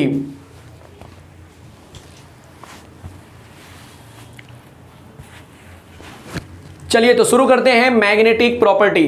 बहुत इजी होने वाला है, देख लीजिए। ये टेबल की मुझे जरूरत है अभी। मैग्नेटिक प्रॉपर्टी भी अपने आप में काफी अच्छा क्वेश्चन होता है, कई बार ये क्वेश्चन पूछा जा चुका है और इस बार भी ये आ सकता है। अगर आप बोलेंगे कि सर न्यूमेरिकल्स जो होता है वो फिजिकल केमिस्ट्री में था, मतलब जनरली पहले चैप्टर नंबर 1 2 3 4 5 में, भाई इसके अंदर भी इसे न्यूमेरिकल जैसा ही मान लो, छोटा सा न्यूमेरिकल जैसा ही मान लो। बहुत बार पूछा गया है कि मैग्नेटिक प्रॉपर्टी या मैग्नेटिक मोमेंट निकाल के दिखाओ। तो पहले मैं आपको बोलता हूं मैग्नेटिक प्रॉपर्टी, जरा देख लो टाइटल, फिर इसके अंदर हम सीखेंगे मैग्नेटिक मोमेंट। तो मैग्नेटिक प्रॉपर्टी में पहले आने वाला डायमैग्नेटिक, फिर आएगा पैरामैग्नेटिक, फिर आएगा फेरोमैग्नेटिक। देखो मैं आपको समझा रहा हूं, ट्रिक दूंगा भाई, एकदम ट्रिक दूंगा, एकदम आज सीख लेंगे लेक्चर ना, एग्जाम तक नहीं भूलेंगे। जो बता रहा हूं उस पर ध्यान देना। डाय मतलब दो, मतलब मानने का 2 इलेक्ट्रॉन। तो 2 इलेक्ट्रॉन जब आपस में पास में आएंगे तो बोलो वो रिपेल करेंगे क्या अट्रैक्ट करेंगे? तो आप बोलेंगे सर एक दूसरे को रिपेल करेंगे। बस यही याद रखना है, यही याद रखना है। हम रिपल्शन वर्ड यहाँ पे होता है, ये याद रखना है। तो अगर मैं डायमैग्नेटिक वो एलिमेंट होते हैं जिनको जब हम मैग्नेटिक फील्ड में लेके जाते हैं, मैग्नेटिक फील्ड में लेके जाते हैं, तो वहां पे वो क्या करते हैं? रिपेल करते हैं। आया समझ में? The substance which repelled in magnetic field is considered as diamagnetic substance। चलेगा, वो सब्सटेंस जो मैग्नेटिक फील्ड में जाने के बाद रिपल्शन क्रिएट करता है, आ रहा है, दूर भागता है मैग्नेटिक फील्ड से, उसको हम क्या बोलेंगे? Diamagnetic field. पैरा वाले में क्या होगा? The substance which attracted by the magnetic field, magnetic field की तरफ ये अट्रैक्ट होगा। कोई मैग्नेटिक फील्ड रखा, यूनिफॉर्म मैग्नेटिक फील्ड, फिजिक्स में सीखते होंगे ना आप लोग।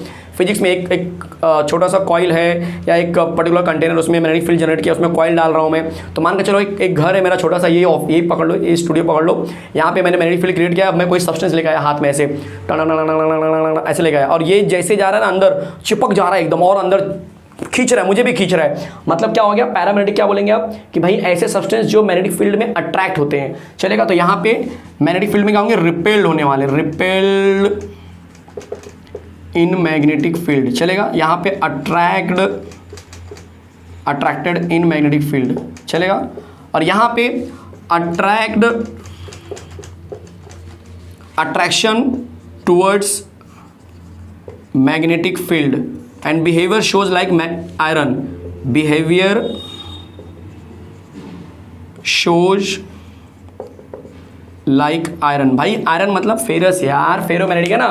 तो ऐसे एलिमेंट, ऐसे सब्सटेंस जिसका बिहेवियर फिर आयरन जैसा होता है और वो अट्रैक्शन दिखाते हैं टुवर्ड्स मैग्नेटिक फील्ड या फिर टुवर्ड्स मैग्नेट, उसको हम बोलते हैं फेरोमैग्नेटिक। कोई डाउट है किसी को? तो ये बहुत प्यारा सा कंसेप्ट, मैग्नेटिक प्रॉपर्टी खत्म हुआ। मैग्नेटिक मोमेंट खत्म नहीं किया मैंने, मैग्नेटिक प्रॉपर्टी खत्म किया है। जरा देख लो शॉर्टकट में, बस एकदम शॉर्टकट में याद कर लेगा आप, कोई टेंशन नहीं है। डाय मतलब 2 इलेक्ट्रॉन, 2 इलेक्ट्रॉन मतलब रिपल्शन। अच्छा, रिपल्शन मतलब कि मैग्नेटिक फील्ड में रिपल्शन होगा। पैरा मतलब अब ये रिपल्शन है तो ये थोड़े कोई तामझाम होने वाला है, ये सीधा सीधा अट्रैक्शन हो जाएगा। और ये फेरो मतलब आयरन, आयरन तो मुझे पता है मैग्नेट की तरफ चिपकता है यार, ये तो आप बचपन से पढ़ रहे हो। चलेगा, अब दिखाता हूं magnetic moment, one of the important concept जिसकी हम बात कर रहे थे कि मैग्नेटिक मोमेंट आएगा और सबको डराएगा। ऐसा बिल्कुल नहीं है मेरे भाई, देख लो। मैग्नेटिक मोमेंट को हम दिखाते हैं म्यू से। तो फॉर्मूला याद रख लो, mu equal to n+2 root के अंदर, और यूनिट होगा bm, इसको हम बोलते हैं बोहर्स मैगेंटन। फिलहाल bm ही लिखो आप, जहाँ पे n का मतलब होता है नंबर ऑफ अनपेयर्ड इलेक्ट्रॉन, और इस फॉर्मूले का एक और नाम है spin only formula. Spin only formula, जितनी पॉसिबिलिटी है सब करा दे रहा हूँ एकदम। कभी आ गया calculate the magnetic moment using spin only formula, बेहोश मत होना सर ये स्पिन ओनली फॉर्मूले से पूछा था हमको, आपने तो हमें नॉर्मल फॉर्मूला सिखाया था, स्पिन ओनली तो सिखाया ही नहीं। अरे इसी का नाम है स्पिन ओनली यार, इतना क्या चिल्ला रहे हो सर, आप तो चिल्ला रहे हैं। चलो mu equal to n, bracket में n+2 रूट के अंदर लेना है, n का मतलब नंबर ऑफ अनपेयर्ड इलेक्ट्रॉन, और इस फॉर्मूले को बोलते हैं स्पिन ओनली फॉर्मूला। अब मुझे एग्जाम में क्वेश्चन आ गया, प्यारा प्यारा क्वेश्चन आ गया, Fe3+ का म्यू निकाल के दिखाओ।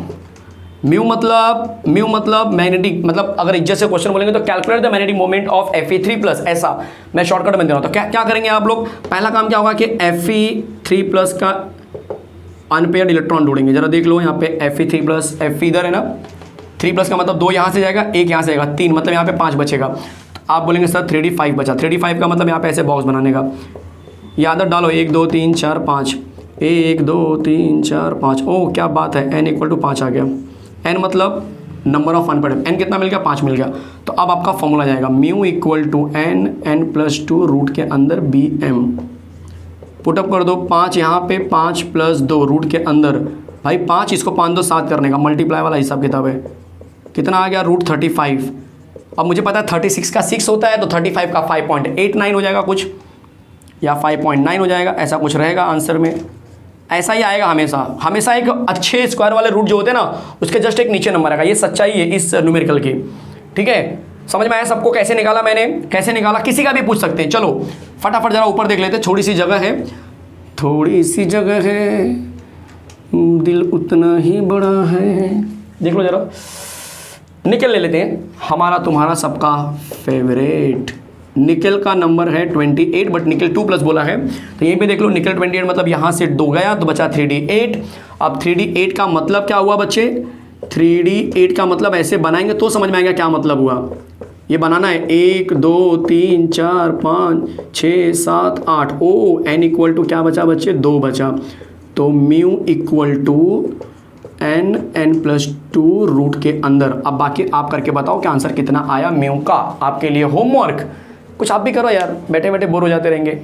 कितना वीडियो देखते हैं आप लोग, मतलब इतने लंबा वीडियो देख डालते हैं एक ही बार में, चालू किया और ख़त्म एक शॉट में। भाई 1 शॉट नाम दिया इसका मतलब नहीं कि एक साथ में देख लेते रहेंगे।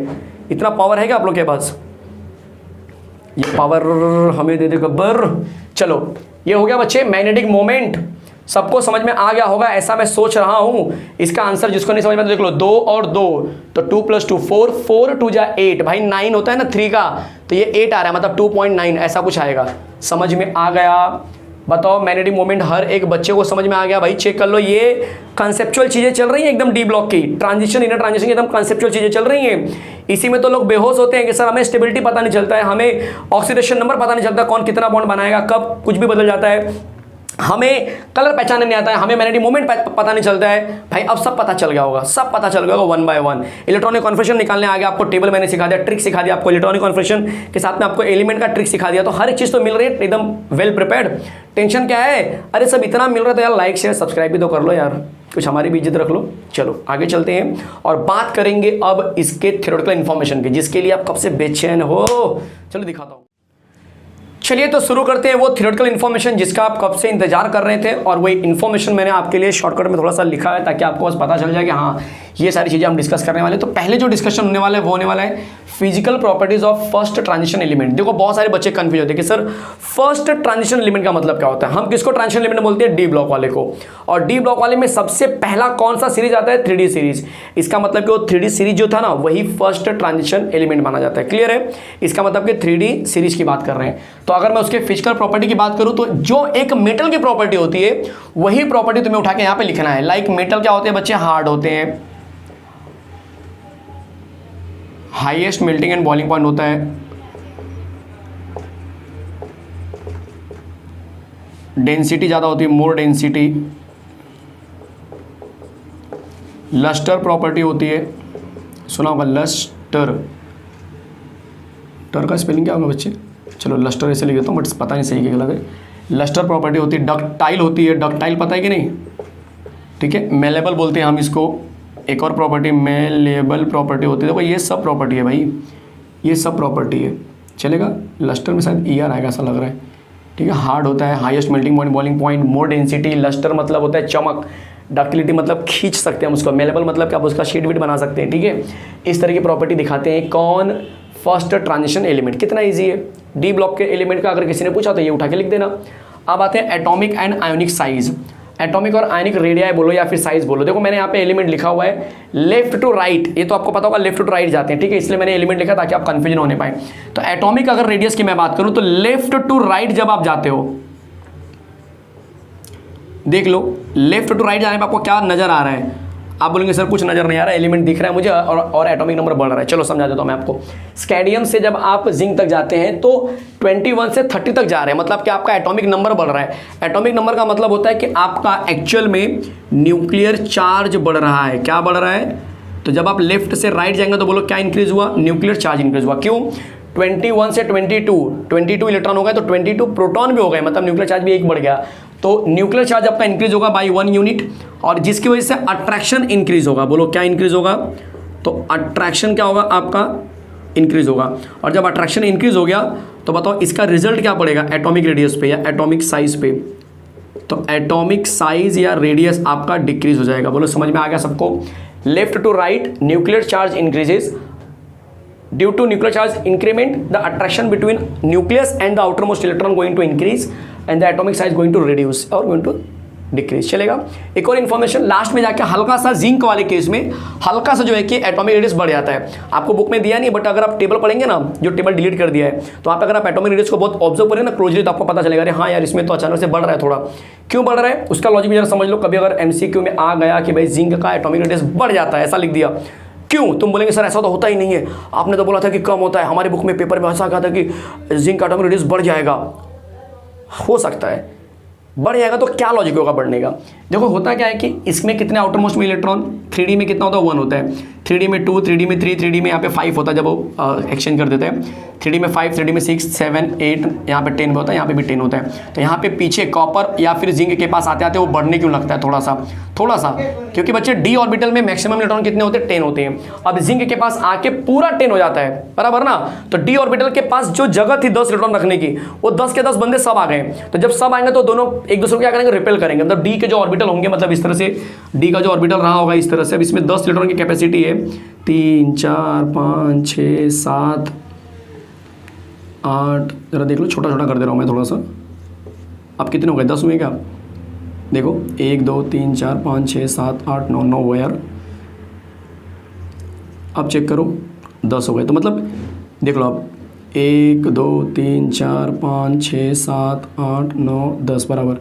अब ऐसे 10 डी के अंदर भरा हुआ है। अभी इतने नज़दीक आ गए हैं, एक दूसरे को रिपेल करेंगे भाई, है तो नेगेटिव चार्ज, धक्का मारेंगे। जब धक्का मारेंगे तो क्या होता है? साइज हल्का सा बढ़ जाता है। इसका मतलब कि लास्ट में जाते जाते साइज आपको हल्का सा बढ़ जाएगा। ये रीज़न याद रखो, अगर एमसीक्यू में बना तो लिखना है, अदरवाइज यहाँ पे तो सीधा सीधा आपको बोला गया है left to right nuclear charge increases by 1 unit and because of that the attraction between nucleus and outermost electron also increases and due to this atomic size also increases. Ionic radii भी same pattern दिखाएगा, बस ये याद रखना। Ionic radii भी same दिखाएगा, मतलब अगर आपने +2 लिया तो सबके लिए +2 रहेगा, +3 लिया तो सबके लिए +3 सोचना है। कुछ हालांकि नहीं बनाते हैं +2, जैसे आप भी बोलेंगे सर ये +3 थोड़े बनाएगा, ठीक है, बट हम कंसिडर करेंगे जो यूनिफॉर्मिटी के लिए लेंगे। ऐसा नहीं कि इसको +1 लिया, इसको +3 लिया, इसको +4 लिया और फिर मैं कंपेयर कर रहा हूँ। तो यूनिफॉर्मिटी के लिए देखना है, किसी एक ऑक्सीडेशन को मानो और सबके लिए कंपेयर कर दो। +2 जैसे सब दिखाते हैं मोस्ट ऑफ, तो +2 के लिए सबको देख लो, ठीक है, मतलब M+2 ले लो, ऐसे कि कोई मेटल जो होगा वो +2 दिखाएगा। और इस केस में आयोनिक रेडियाई क्या होता है बच्चे? सेम पैटर्न दिखाता है जैसे कि आपको एटॉमिक रेडियस दिखाता है। न्यूक्लियर चार्ज बढ़ेगा, अट्रैक्शन बढ़ेगा और आयोनिक रेडियाई जो होगा आपका कम हो जाएगा। क्लियर है? कोई डाउट है किसी को? आयोनाइजेशन एंथैल्पी, भाई एटॉमिक रेडियस का उल्टा कर दो। अब एटॉमिक रेडियस क्या होता है देखो जरा, nuclear charge left to right क्या हुआ? वापस सेम पॉइंट्स आएंगे। लेफ्ट टू राइट क्या हुआ? न्यूक्लियर चार्ज बोलो, तो आप बोलेंगे न्यूक्लियर चार्ज बढ़ गया। न्यूक्लियर चार्ज बढ़ गया मतलब क्या बढ़ गया? तो आप बोलेंगे अट्रैक्शन बढ़ गया। अच्छा, अट्रैक्शन बढ़ गया तो साइज क्या हुआ? आप बोलेंगे एटॉमिक साइज कम हो गया। अब एटॉमिक साइज अगर कम हुआ है तो आयनोसेशन एंथैल्पी क्या हो जाएगा? बढ़ जाएगा। क्यों बढ़ेगा? क्योंकि इलेक्ट्रॉन निकालने के लिए आपको ज़्यादा एनर्जी देनी पड़ेगी। बोलो समझ में आया? हालांकि जब हम एंड में पहुंचते हैं जिंक में तो थोड़ी सी एनर्जी कम देनी पड़ती है, क्योंकि अगेन वही सेम रीजन कि उनका जो इलेक्ट्रॉन का रिपल्शन होता है बहुत ज़्यादा होता है, जिसकी वजह से एनर्जी कम देनी पड़ती है इलेक्ट्रॉन निकालने के लिए। तो पूरा पिक्चर क्लियर हो गया? देखो कैसे एक दूसरे के ऊपर डिपेंड है। मेटालिक कैरेक्टर तो याद रखना, यस ये मेटालिक कैरेक्टर दिखाते हैं, तो इनके पीछे लॉजिक क्या होता है? तो बोलने का लो आयोनाइजेशन इंथैल्पी, ध्यान से सुनो, and vacant d orbital, vacant d orbital, ये पॉइंट्स आपको एग्जाम में लिखना होगा अगर पूछे दिया कि why d orbitals behave as metallic character या why metallic character shown by d block element, ठीक है, ऐसा कुछ पूछा क्वेश्चन तो बोलेगा बिकॉज डी ब्लॉक और atoms having low ionization enthalpy and vacant d orbital so they can form metallic covalent bond. कौन सा कोवैलेंट बॉन्ड बनाएंगे? Metallic covalent bond. और इस तरह से वो क्या करते हैं? मेटालिक कैरेक्टर दिखाते हैं। क्लियर है? ये मोस्ट ऑफ एलिमेंट इसके हार्ड होते हैं, ठीक है। तो क्यों होते हैं? क्योंकि लो आयोनाइजेशन एंथैल्पी होती है और वैकेंट डी ऑर्बिटल होता है। अब आयोनाइजेशन एंथैल्पी लो का मतलब एनर्जी कम देनी पड़ती है। अब बोलेंगे सर यहाँ तो आप बोल रहे ज़्यादा एनर्जी देना है। अरे भाई कंपेयर टू अदर, आप जाएंगे ना बाकी लोगों के ग्रुप में जरा ढूंढेंगे तो काफ़ी एनर्जी देनी पड़ती है, बट यहाँ पे तो ऑलरेडी एनर्जी कम देनी पड़ती है, ठीक है, काफ़ी कम देना पड़ता है। आपने देखा जिंक में कितना तेजी से इलेक्ट्रॉन खुद से निकल रहा है। तो ये सारे रीजन थे। बोलो समझ में आया? हर एक चीज़ कंसेप्चुअली एकदम क्लियर हो चुका है? कोई डाउट है किसी को कहीं पर भी तो मुझे बता दो, फटाफट चेक कर लो। नहीं? अब इसके बाद आने वाला कंपाउंड आपको इंडस्ट्रियल कंपाउंड। इंडस्ट्रियल कंपाउंड क्या होता है? देखो इंडस्ट्रियल का मतलब होता है small elements like carbon, hydrogen, nitrogen, oxygen, they are get trapped, they used to get trapped, you know that, in big elements.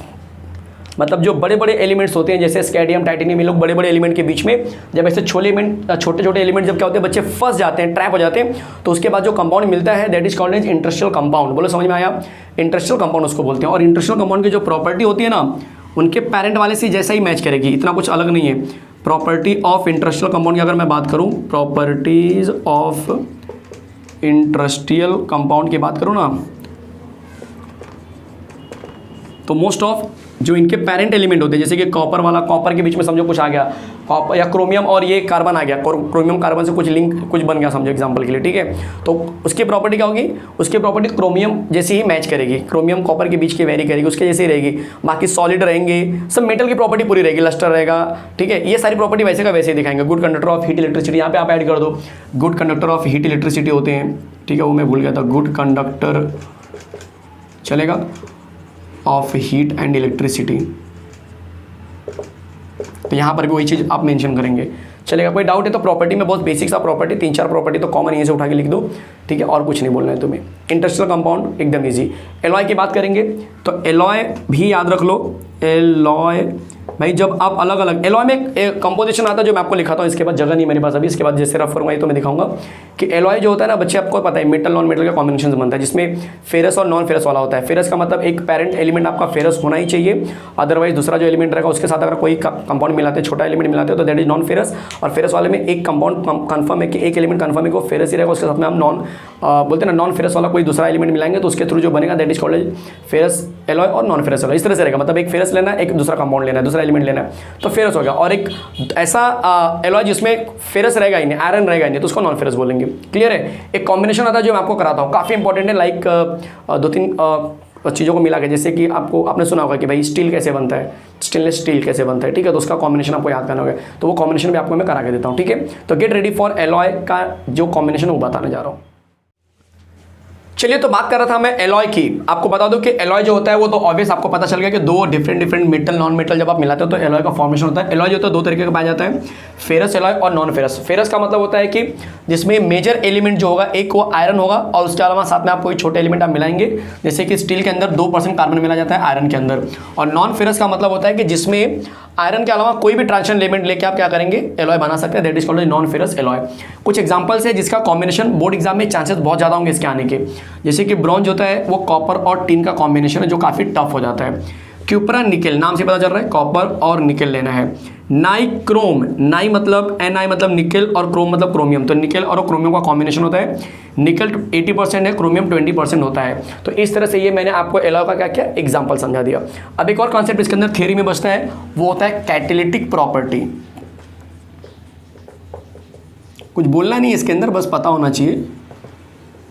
Catalytic property तो होता क्या है कि ट्रांजिशन एलिमेंट जो होते हैं ना मैक्सिमम कैटालिटिक प्रॉपर्टी में यूज करते हैं। जैसे आपने पढ़ा होगा MnO2 बहुत जगह पे आता है कैटलिस्ट के फॉर्म में, K2Cr2O7 इसको तो देखा ही आपने, Cr को अभी भी ये ऑर्गेनिक कंपाउंड में बहुत जगह पे मिलता है। Vanadium pentoxide V2O5 contact process में यूज किया था। मतलब ऐसे बहुत सारे एलिमेंट होते हैं जो फ्रीक्वेंटली कैटलिस्ट के फॉर्म में यूज होते हैं। ऐसा क्यों?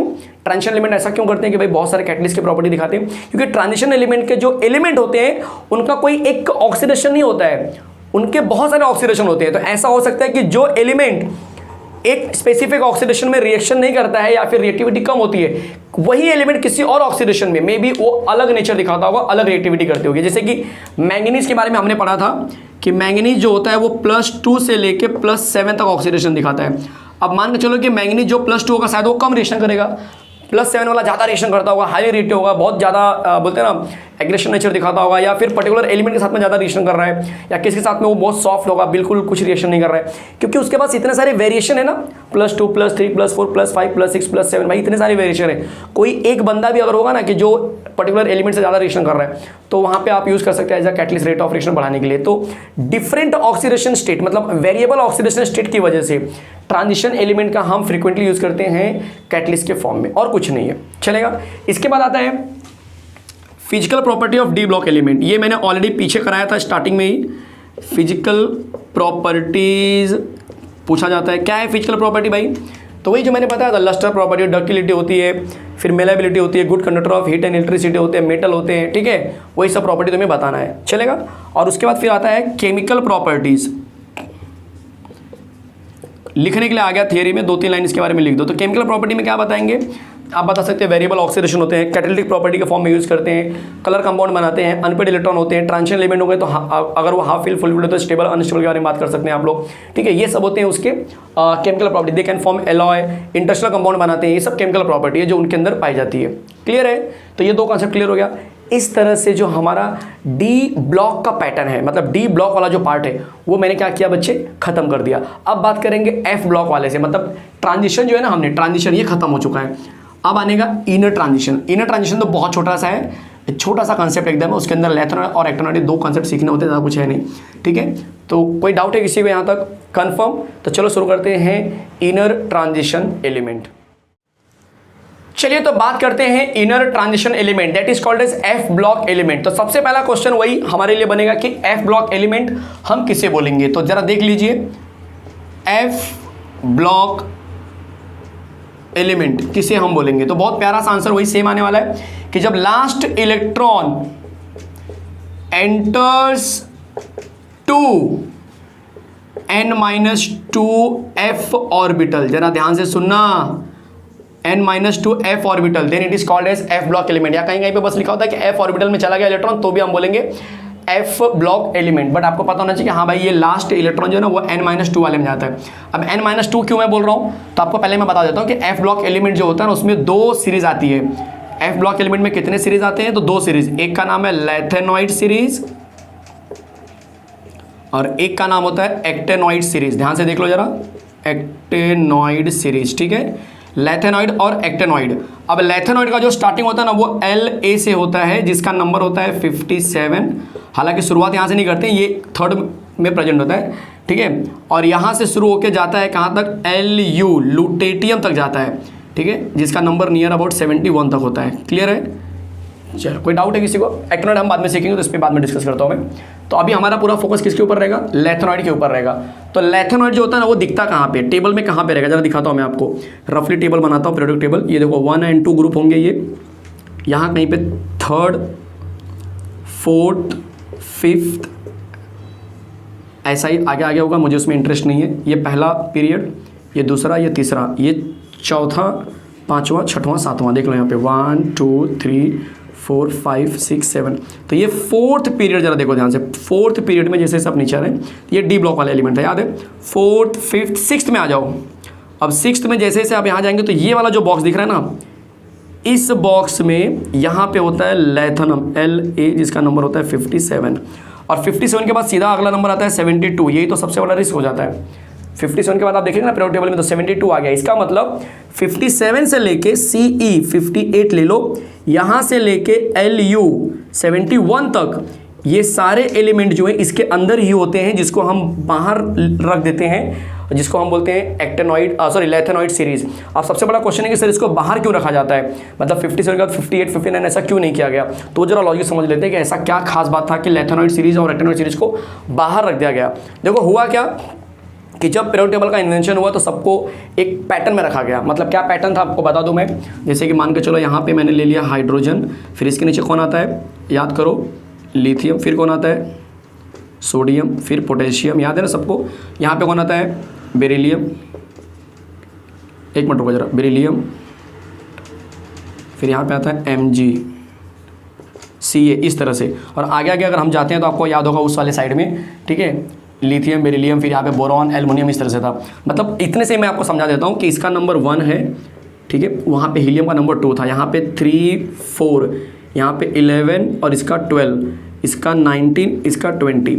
अब जो सेम प्रॉपर्टी वाले हैं वो एक ही ग्रुप में आते हैं, मतलब ये hydrogen, lithium, sodium, potassium same property वाले हैं, वो एक ही ग्रुप में आ रहे हैं, बट इनका एलिमेंट का नंबर जरा देखो अलग अलग है। 3 के बाद सीधा 11 है, 11 के बाद 19, मतलब नंबर में डिफरेंसेस होते हैं बट इनकी प्रॉपर्टी सेम होती है।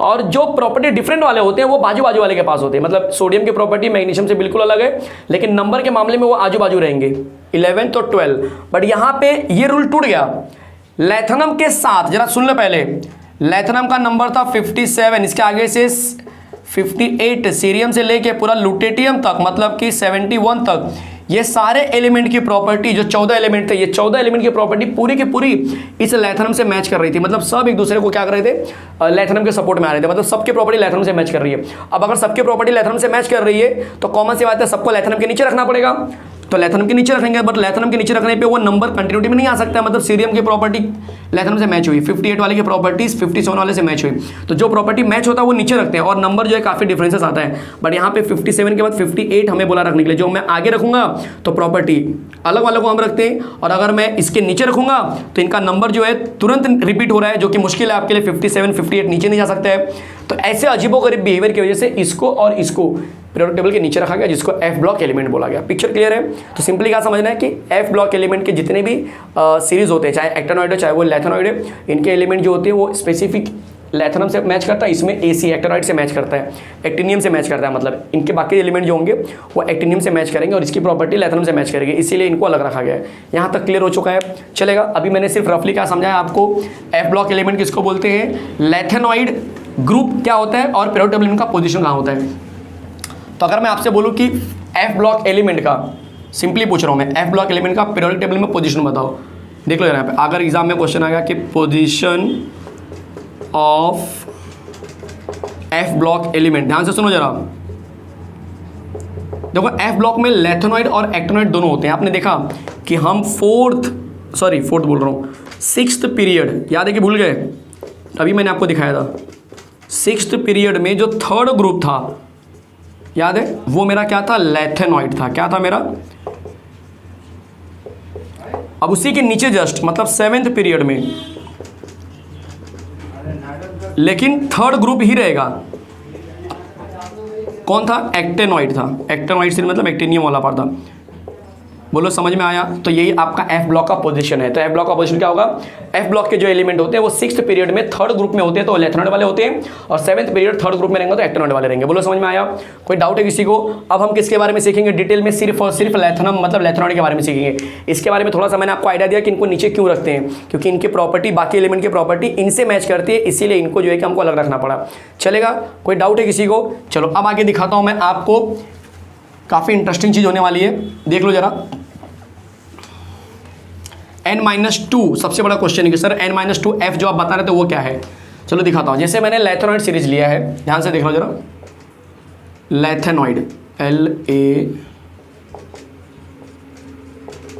लैथेनॉइड सीरीज की मैं बात करता हूं। लैथेनॉइड सीरीज में जो लैथेनम है ना, उसका नंबर होता है 57। क्या होता है? 57। तो 57 के नजदीक में कौन आएगा? ज़ेनॉन, जिसका नंबर होता है 54। चलेगा? तो ये 54 हो गया। तो 54 के बाद कौन आएगा, ये सबसे बड़ा क्वेश्चन है मेरे लिए। 54 के बाद कौन आएगा, वो सबसे बड़ा क्वेश्चन है। तो आपको मैं बता दूं, अगर आपको अच्छे से याद होगा तो 3rd, 4th, 5th, 6th, 7th ये पीरियड था। 4th पीरियड में हम 3D सीरीज लिखते थे। यहाँ पे आएगा 4D सीरीज, सब याद करो अच्छे से। यहाँ पे आएगा 5D और यहाँ पे आएगा 6D सीरीज। तो बोलो 6th पीरियड में कौन आएगा? 5D सीरीज आता था, याद आ गया सबको? तो 54 जो होगा आपका, उसके बाद आप बोलेंगे सर 5D सीरीज आता था। अगर 5D सीरीज है तो इसके पहले कौन होगा? इसके पहले 4F होगा और इसके बाद कौन होगा? 6S होगा। देखो ये पैटर्न फॉलो करना है भाई, मजेदार चीज सिखा रहा हूँ एकदम।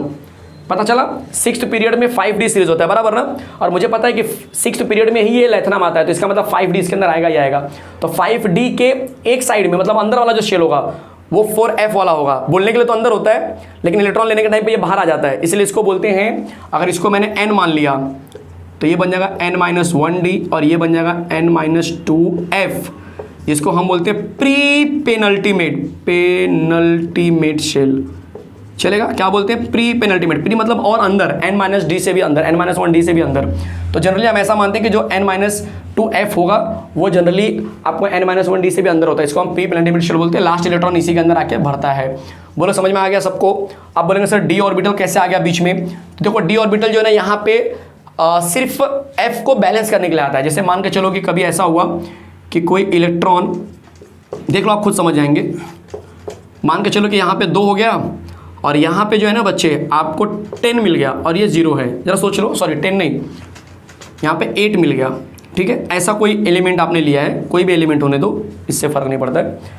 तब बोलो क्या करेगा? तब ये F क्या करेगा? अपना एक इलेक्ट्रॉन जो है इसको दे देगा और खुद क्या बन जाएगा? 7, क्योंकि 4F7 जो होता है बच्चे वो हाफ फील्ड होता है जो कि स्टेबल होता है, इसीलिए D जो है ना यहाँ पे आता है। यहाँ पे D 1 to 10 मत समझ लेना भाई, ये 1 to 10 वाला हिसाब किताब नहीं है, ये सिर्फ आता है F की मदद करने के लिए। क्लियर है? F की मदद करने के लिए। तो बहुत सारे एलिमेंट आपको दिखाऊंगा, मैं भी पूरा टेबल बना के दिखाता हूँ आपको इलेक्ट्रॉनिक कॉन्फिगरेशन का, तो आपको समझाऊंगा कि भाई कौन सा ऑक्सीडेशन बनेगा, कैसे पता चलेगा कि ये +2 बना रहा है, +4 बना रहा है। याद रखना +2 +4 का लॉजिक सिंपल है। +2 पे ज़्यादा स्टेबल कौन है? +4 पे ज़्यादा स्टेबल कौन है? जिसका हाफ फील्ड बनेगा, जो फुल फील्ड बनेगा, बस वही स्टेबिलिटी होती है।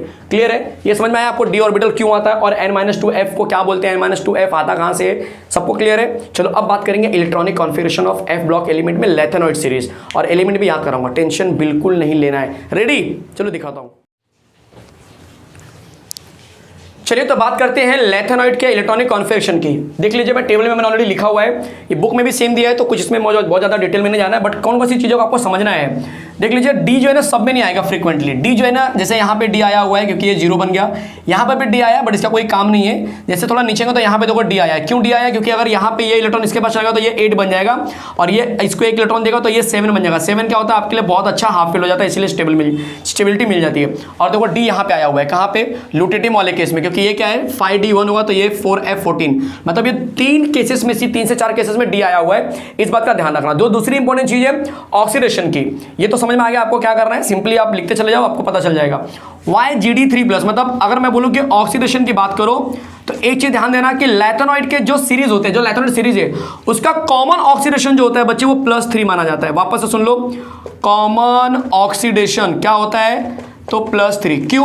क्योंकि ये 3rd ग्रुप का एलिमेंट था। अगर आपको याद होगा तो मैंने पोजीशन में बताया था कि ये 3rd ग्रुप के अंदर आते हैं, इसलिए इसका कॉमन ऑक्सीडेशन +3 माना जाता है। दूसरी बात, कुछ एलिमेंट्स ऐसे होते हैं जो +2 और +4 भी दिखाते हैं। कौन से एलिमेंट है जो +2 +4 दिखाएंगे? आपको समझाता हूं मैं। जैसे सीरियम देख लो, यहां से 2, यहां से 1, यहां से 1, तो इसका मतलब क्या हो गया कि सीरियम जो है +4 बना सकता है, क्योंकि वहां पे जब ये पूरा निकल जाएगा तो ये क्या होगा? पूरा स्टेबल हो जाएगा। 4F0 भी क्या होता है? स्टेबल माना जाता है, तो ये +4 दिखाएगा। नीचे आ जाओ, ये देखो यूरोपियम, जरा देख लो EU, अगर यहां से मैं 2 निकाल दूं तो ये 4F7 बन जाएगा। सही बात है? तो EU जो होता है वो +2 बनाता है। आगे आ जाओ जरा नीचे, GD तो +3 दिखाएगा, 2 यहाँ से 1 यहाँ से, तो +3 पे स्टेबल होता है, वो बाद में डिस्कस करेंगे। TB जरा देख लो, TB +4 पे स्टेबल होता है। बहुत बार ये क्वेश्चन आया हुआ है कि Y TB4+ is most stable. देख लो कैसे, यहाँ से 2 जाएगा, यहाँ से भी 2 जाएगा, तो कितना बच गया? 7 बच गया, इसलिए TB +4 में स्टेबल होता है। नीचे आ जाओ, नीचे तो कुछ इतना टेंशन नहीं है आपको। यहाँ पे आ जाओ, यहाँ पे आ जाओ, यहाँ पे यट्टरबियम देखो, यहाँ से 2 निकाल दो तो 4F14 बन जाएगा, मतलब YB जो है +2, ये आपका ऑक्सीडेशन हो गया। बोलो समझ में आया? मतलब आप सिंपल बोलेंगे कि सारे के सारे जो कंपाउंड्स, जो एलिमेंट्स है, उनका जनरल ऑक्सीडेशन +3 होता है, जबकि कुछ एलिमेंट अपनी एक्स्ट्रा स्टेबिलिटी के लिए +2 और +4 भी दिखाते हैं। कौन कौन से एलिमेंट +2 +4 दिखाते हैं मैंने यहाँ पे बता दिया है। अब ये क्वेश्चन मैंने ऊपर लिखा है आपके लिए, ये क्वेश्चन है कि why GD3+, EU2+ and TB4+ most stable. Logic मैंने डी ब्लॉक वाले में भी सिखाया था। GD3+, देखो यहाँ पे, यहाँ से 2, यहाँ से 1, 3 निकल गए तो 4F7 बचा, हाफ फील्ड, इसलिए स्टेबल है। EU2+, देखो यहाँ से 2 जाएगा तो हाफ फील्ड, स्टेबल हो गया। Tb4+, टीबी किधर जा चेक करो, TB TB TB TB TB TB TB TB TB TB TB TB TB TB TB TB Tb4+, 2 यहाँ से 2 यहाँ से चलेगा, 2 यहाँ से 2 यहाँ से 4 चलेगा, तो ये 7 बच जाएगा। 4F7 इसीलिए क्या ये स्टेबल है। अब क्वेश्चन है कि सर इस एलिमेंट को याद करने का तरीका तो बता दो। LACEPRNDPM SM ये सब जो दिख रहा है ना बच्चे, इन सब का तरीका बता रहा हूं, बहुत मजेदार तरीका है, बहुत धमाल तरीका है। एक छोटी बच्ची है जिसका नाम है सोनम और उसके बड़ी बहन की शादी हो रही है गौरी, ठीक है। तो वो डांस कर रही है, क्या कर रही है, डांस कर रही है। कौन से कपड़े पहन के डांस कर रही है, लाल चुनरिया पहन के डांस कर रही है। कैसा डांस कर रही है, लाल चुनरिया पहन के डांस कर रही है। तो आप बोलेंगे लाल चुनरिया पहन के नाची प्यारी सोनम। ध्यान से सुनिए जरा, लाल चुनरिया पहन के नाची प्यारी सोनम, मतलब यहां तक आपका सेंटेंस कंप्लीट हो चुका है, यहां तक आपको समझ में आ गया। और जब शादी हो रही है तो दहेज देते हैं ना लोग, दहेज देना अच्छी बात नहीं है, बट स्टिल दहेज दे रहे थे। तो छोटी बच्ची देखी कि बहुत सारा सामान दीदी को दिया जा रहा है, तो वो बोलती है अपने दीदी को, एक गौरी तेरा दहेज है इतना, तुम ये लो। क्या बोली उसने, एक गौरी तेरा दहेज है इतना, तुम ये लो। चलेगा। और इस तरह से आपको पूरा का पूरा क्या हुआ, मतलब जो एलिमेंट है इलेक्ट्रॉन वाला वो आपको पूरा का पूरा मिल गया। कोई डाउट है किसी को, कहीं पर भी चेक कर लीजिए फटाफट। अब इसके छोटे छोटे कॉन्सेप्ट है, जरा समझ लीजिए। एग्जाम में कभी कभी आता है कि कलर बताओ, तो भाई कलर याद रखना ये FF ट्रांजिशन फॉलो करके बनेगा, बहुत ज़्यादा डिटेल डी ब्लॉक जैसा नहीं है। बस इतना याद रखना कि FF ट्रांजिशन के थ्रू कलर बनेगा, बस इतना ही बोलना है तुमको, और कुछ है नहीं इसके अंदर। चलेगा। दूसरा तुमको पूछेंगे ऑक्सीडेशन, तो मैंने बता ही दिया, ऑक्सीडेशन होता है कलर होता है। कोई डाउट है किसी को कहीं पर भी, कंफर्म। चलेगा। तो अब मैं बात कर रही हूँ, इसका एप्लीकेशन लास्ट बचता है, एक छोटा सा कंसेप्ट है एप्लीकेशन। तो आप टेक्स्ट बुक में जरा देख लीजिए कि इसका यूज़ कहाँ पे करते हैं। लाइक जैसे कि जो टीवी होती है, टीवी के जो पीछे बहुत सारी चीज़ें लगी होती है ना, जैसे CRT बोलते हैं हम लोग, कैथोड रे ऑसिलोस्कोप, तो उसके अंदर भी लगता है। फिर अंदर जो लाइट जो हमें रिफ्लेक्ट करता है उसमें भी बहुत सारी चीज़ें होती हैं जो इस इलेक्ट्रॉनिक सीरीज की चीज़ें यूज़ की जाती है, ठीक है। तो अब हम बात करेंगे एक्टिनॉइड सीरीज। तो get ready for actinoid series. नहीं, एक छोटा सा कंसेप्ट बचा, वो भी समझा दूं पहले मैं आपको, क्योंकि वो बहुत अच्छा कंसेप्ट है। देखो होता क्या है ना कि लैथोनाइड की आपने बात किया कि सर ये 57 से स्टार्ट हुआ था। कहाँ से स्टार्ट हुआ था, 57 से। ये रफ कर दूं, मैं रफ कर दूं। हाँ, थोड़ा सा कंसेप्ट बचा है एक, तो वो भी काफ़ी अच्छा कंसेप्ट है। बहुत से लोग बेहोश हो जाते हैं यार। देखो आपने देखा कि स्टार्टिंग कहाँ से हो रहा था, लैथनम का 57 था, जिसके अंदर एलिमेंट CE से लेके LU तक जाता है। कहाँ तक जाता है, CE, मतलब 58 से लेके 71 तक जाता है। तो मैं आपको बता दूं कि 58 से लेके जब 78 तक आप जाते हो तो आपका एटॉमिक नंबर क्या होता है, बढ़ता है। और जब एटॉमिक नंबर बढ़ेगा तो फिर एटॉमिक साइज क्या होता है बच्चे, डिक्रीज होता है। एटॉमिक एंड आयनिक साइज का जो डिक्रीज होता है इसी को हम बोलते हैं लैथेनॉइड कॉन्ट्रैक्शन। लैथेनॉइड कॉन्ट्रैक्शन बहुत ही फेमस क्वेश्चन, बहुत ही ज़्यादा, मतलब 1 मार्क का तो समझ लो ये छप गया है पेपर में। लैथेनॉइड कॉन्ट्रैक्शन क्या होता है, वापस से देख लो। The atomic size of lanthanide series from cerium to lutetium decreases because of increment in the atomic number। चलेगा। तो ग्रेजुअली डिक्रीज होता है, एटॉमिक नंबर बढ़ने की वजह से ग्रेजुअली डिक्रीमेंट होता है किसके अंदर, एटॉमिक साइज में। इसी को बोलते हैं लैथेनॉइड कॉन्ट्रैक्शन। क्यों होता है, वही रीजन पुराना वाला, जैसे आप एक एक एलिमेंट आगे बढ़ेंगे वैसे वैसे इलेक्ट्रॉन का नंबर बढ़ता है, वैसे वैसे प्रोटॉन का नंबर बढ़ेगा, चार्ज बढ़ेंगे, अट्रैक्शन ज्यादा होगा और साइज कम हो जाएगा। बोलो समझ में आया, लैथेनॉइड कॉन्ट्रैक्शन बहुत ज्यादा इंपॉर्टेंट, इसलिए मैं फोकस कर रहा हूं। इसके बाद बात करेंगे पोस्ट लैथेनॉइड एलिमेंट की। पोस्ट लैथेनॉइड एलिमेंट के बारे में जरा समझ लो। ये बुक में दिया नहीं है, ये बुक में दिया नहीं है, बट थोड़ा सा कहीं कहीं पे पूछा जाता है। लैथेनॉइड के बाद वाले जो एलिमेंट होते हैं ना, वो दिखाते हैं केमिकल ट्विन्स की प्रॉपर्टी। कौन सी प्रॉपर्टी दिखाएंगे, केमिकल ट्विन्स की प्रॉपर्टी दिखाते हैं। सर ये क्या है भाई, लैथेनम के बाद वाले जो एलिमेंट होंगे ना, अब सोचो जरा 57 के बाद वाला कौन आया, 72। तो 57 से 71 तक साइज क्या हो रहा है, अंदर अंदर कम हो रहा है। मतलब पहले 57 का इतना बड़ा है और 71 का कितना हो गया, इतना सा हो गया, क्योंकि साइज लगातार क्या हो रहा है, कम हो रहा है ना। देखो यहाँ पे हमने बोला लैथेनॉइड कॉन्ट्रैक्शन में साइज कम हो गया, तो इसके बाद जो 72 होगा ना उससे बिल्कुल मैच होने लगेगा। मतलब 57 से 71 के बाद जो 72 आएगा, 72 की साइज उसके ऊपर वाले से, ऊपर वाले में समझ रहे हैं, मतलब ये 72 यहाँ पे ना, तो इसके ऊपर जो एलिमेंट रहेगा उससे मैच होने लगेगी। इतना छोटा हो गया क्योंकि 57 के बाद ऊपर कैसा रहेगा ना, ऊपर जैसे कि 39 है मान के चलो, 39 के बाद 40 आया, बट यहाँ पे 57 के बाद 58 थोड़े आ रहा है, यहाँ पे तो 57 के बाद सीधा 71 आ रहा है, तो इनकी साइज मैच होने लगेगी।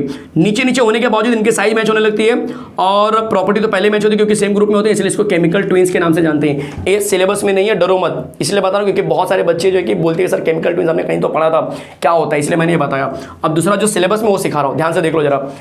आप देख रहे हो लैथेनम से लुटेटियम, मतलब ये लैथेनम से लुटेटियम ले लो, साइज क्या हो रहा है, आप बोलोगे सर लुटेटियम का साइज कम हो रहा है। अच्छा, जहां साइज कम होगा तो अगर मैं उसका हाइड्रोक्सी बना दूं, मतलब कि लैथेनम का मतलब La का OH बन जाएगा थ्राइस, क्योंकि 3+ होता है, Lu का OH बन जाएगा थ्राइस। अगर मैं आपसे बोलूं कि दोनों में से किस में से OH का निकलना आसान है, तो आप क्या बोलेंगे? आप बोलेंगे कि सर La में से निकलना आसान है, क्योंकि La का साइज बड़ा है, इसलिए इस OH का निकलना आसान है। Lu का साइज छोटा हो जाता है लैथेनल कॉन्ट्रैक्शन की वजह से, इसलिए ये OH को चिपका के रखेगा, अपने पास होल्ड करके रखेगा, OH आसानी से रिलीज नहीं करेगा। जब OH आसानी से रिलीज नहीं होगा, इसका मतलब कि ये अच्छा बेस नहीं है। तो क्या मैं ऐसे बोल सकता हूं कि लैथेनम से लुटेटियम जब आप जाते हो तो बेसिसिटी जो होती है वो डिक्रीज हो जाती है। ये आपके सिलेबस का कंटेंट बता रहा हूं, चलेगा? ये सिलेबस का नहीं था, बस आपके बोलते ना एक रेफरेंस के लिए बताया कि ये पता होना चाहिए। लास्ट ईयर था तो मुझे याद आ गया कि ठीक है बता दो, कुछ बच्चे शायद रिपीट करें तो उनको पता चल जाएगा। चलेगा? अब बात करेंगे एक्टिनॉइड सीरीज की, last content of this chapter. चलिए तो बात करते हैं एक्टिनॉइड सीरीज की। बहुत छोटा सा कंसेप्ट है। एक्टिनॉइड सीरीज जो होता है उसकी स्टार्टिंग होती है AC से, जिसका नंबर होता है 89, और जो TH होता है उसके नीचे, मतलब ये थर्ड ग्रुप में आपको AC दिखता है 89, बट उसके नीचे जो 14 एलिमेंट होते हैं TH से लेके LR लोरेंशियम तक, मतलब थोरियम से लेकर लोरेंशियम तक, 90 से लेकर 103 तक, ये सारे एलिमेंट की प्रॉपर्टी किससे मैच करेगी? AC से मैच करेगी। इसके इस अजीब गरीब बिहेवियर की वजह से इसको हम क्या करते हैं? नीचे रखते हैं, मतलब F ब्लॉक एलिमेंट में। इस बात का ध्यान रखना। प्रॉपर्टी ऑफ, अगर मैं एक्टिनॉइड की बात करूं तो लैथेनॉइड के अंदर भी हमने प्रॉपर्टी मैंने नहीं बताया था, बट यहाँ पे देखो बता दे रहा हूँ, वही लैथेनॉइड की सेम प्रॉपर्टी रिपीट होती है। Similar to lanthanoid they are appear in silvery white colour, ठीक है? तो ये व्हाइट कलर के होते हैं। They are highly reactive, radio active element होते हैं। लैथेनॉइड रेडियो एक्टिव एलिमेंट नहीं होता है, ये रिएक्टिव तो होता है बट रेडियो एक्टिव एलिमेंट नहीं होता लैथेनॉइड। तो पहला पॉइंट लैथेनॉइड वाला रहेगा, दूसरा पॉइंट भी लैथेनॉइड वाला रहेगा, बट यहाँ पे रिएक्टिव बोलना, रेडियो एक्टिव मत बोलना, नॉन रेडियो एक्टिव बता देना। तीसरा पॉइंट आपने पढ़ा था लैथेनॉइड के अंदर कि they experience decrease in atomic and ionic radii from actinium to lawrencium, इसको हम एक्टिनॉइड कॉन्ट्रैक्शन बोलते हैं। तो आपको ये पता है कि एक्टिनॉइड कॉन्ट्रैक्शन दिखाता है, क्लियर है? सिमिलरिटी और डिफरेंसेस दिया हुआ है, किसका किसका? Similarity between actinoid and lanthanoid. तो सिमिलरिटी क्या है कि दोनों सीरीज जो +3 कॉमन दिखाते हैं ऑक्सीडेशन, क्योंकि दोनों +3 के अंदर आते हैं। f ऑर्बिटल दोनों में फिल होता है। एटॉमिक रेडियस जब आपका क्या, जब एटॉमिक नंबर बढ़ेगा तो एटॉमिक रेडियस कम होता है, जैसे कि लैथेनॉइड कॉन्ट्रैक्शन और एक्टिनॉइड कॉन्ट्रैक्शन दोनों में मिलते हैं। सिंपल बोलो तो बोथ सीरीज हाईली रिएक्टिव, ये इसका सिमिलरिटीज है, आ सकता है एग्जाम में। डिफरेंसेस की बात करेंगे तो Ln मतलब लैथेनॉइड सीरीज जो होता है, लैथेनॉइड जो सीरीज होता है वो ज्यादा ऑक्सीडेशन +4 तक दिखाता है, बस मैक्स टू मैक्स +4। लेकिन AC की बात करेंगे तो +7 तक जाता है। Ln की बात करेंगे डू नॉट फॉर्म कॉम्प्लेक्सेस, जबकि यहाँ पे AC की बात करेंगे तो कॉम्प्लेक्सेस बनाते हैं। Ln मतलब लैथेनॉइड। क्यों कॉम्प्लेक्सेस बनाते हैं? क्यों कॉम्प्लेक्सेस नहीं बनाते? क्योंकि इनका ऑक्सीडेशन कम होता है। AC कॉम्प्लेक्सेस क्यों बनाते हैं? क्योंकि इनका ऑक्सीडेशन ज्यादा है। Ln में मैंने पहले बोला कि नॉन रेडियो एक्टिव होते हैं, लेकिन प्रोमीथियम को छोड़ के बाकी सब नॉन रेडियो एक्टिव रहेंगे। AC में सबके सब रेडियो एक्टिव रहेंगे, क्लियर है? लैथेनॉइड मोस्टली जो कंपाउंड्स होंगे वो कलरलेस रहेंगे, और एक्टिनॉइड के अंदर मोस्ट ऑफ क्या रहेंगे? कलर रहेंगे। पांचवा पॉइंट बोल सकते हो कि ये बहुत सारा ऑक्सीडेशन दिखाते हैं, सर ये कम ऑक्सीडेशन दिखाते हैं, इसलिए ऑक्सोकेटाइन नहीं बनाएंगे। ये क्रॉस कर देता हूं मैं, नहीं बनाएंगे। और एक्टिनॉइड जो है वो बच्चे फॉर्म ऑक्सोकेटाइन, क्लियर है? लास्ट कंसेप्ट एक और जरा सुन लो, ट्रांस यूरेनिक एलिमेंट। बहुत प्यारा सा कंटेंट क्या है मैं दिखा देता हूं। ट्रांस यूरेनिक एलिमेंट में क्या बोलना है तुम्हें? बहुत छोटा सा कंसेप्ट बोलना है कि यूरेनियम 92, एटॉमिक नंबर 92, जिसका यूरेनियम नंबर होता है, यूरेनियम 92 के ऊपर वाले जितने भी एलिमेंट है, मतलब 93 से लेके 118 तक जितने भी एलिमेंट है, कलेक्टिवली उनको हम बोलते हैं ट्रांस यूरेनिक एलिमेंट, जो कि आर्टिफिशियल होते हैं, मैनमेड होते हैं। बाद में एक छोटा सा कंसेप्ट एप्लीकेशन जो आप पढ़ सकते हैं टेक्स्ट बुक से। चलिए तो ट्रांस यूरेनिक एलिमेंट और जो एक्टिनॉइड सीरीज है उसके एलिमेंट का लास्ट कंसेप्ट चल रहा है, जो मैं ट्रिक देने वाला हूं, फटाफट देख लीजिए।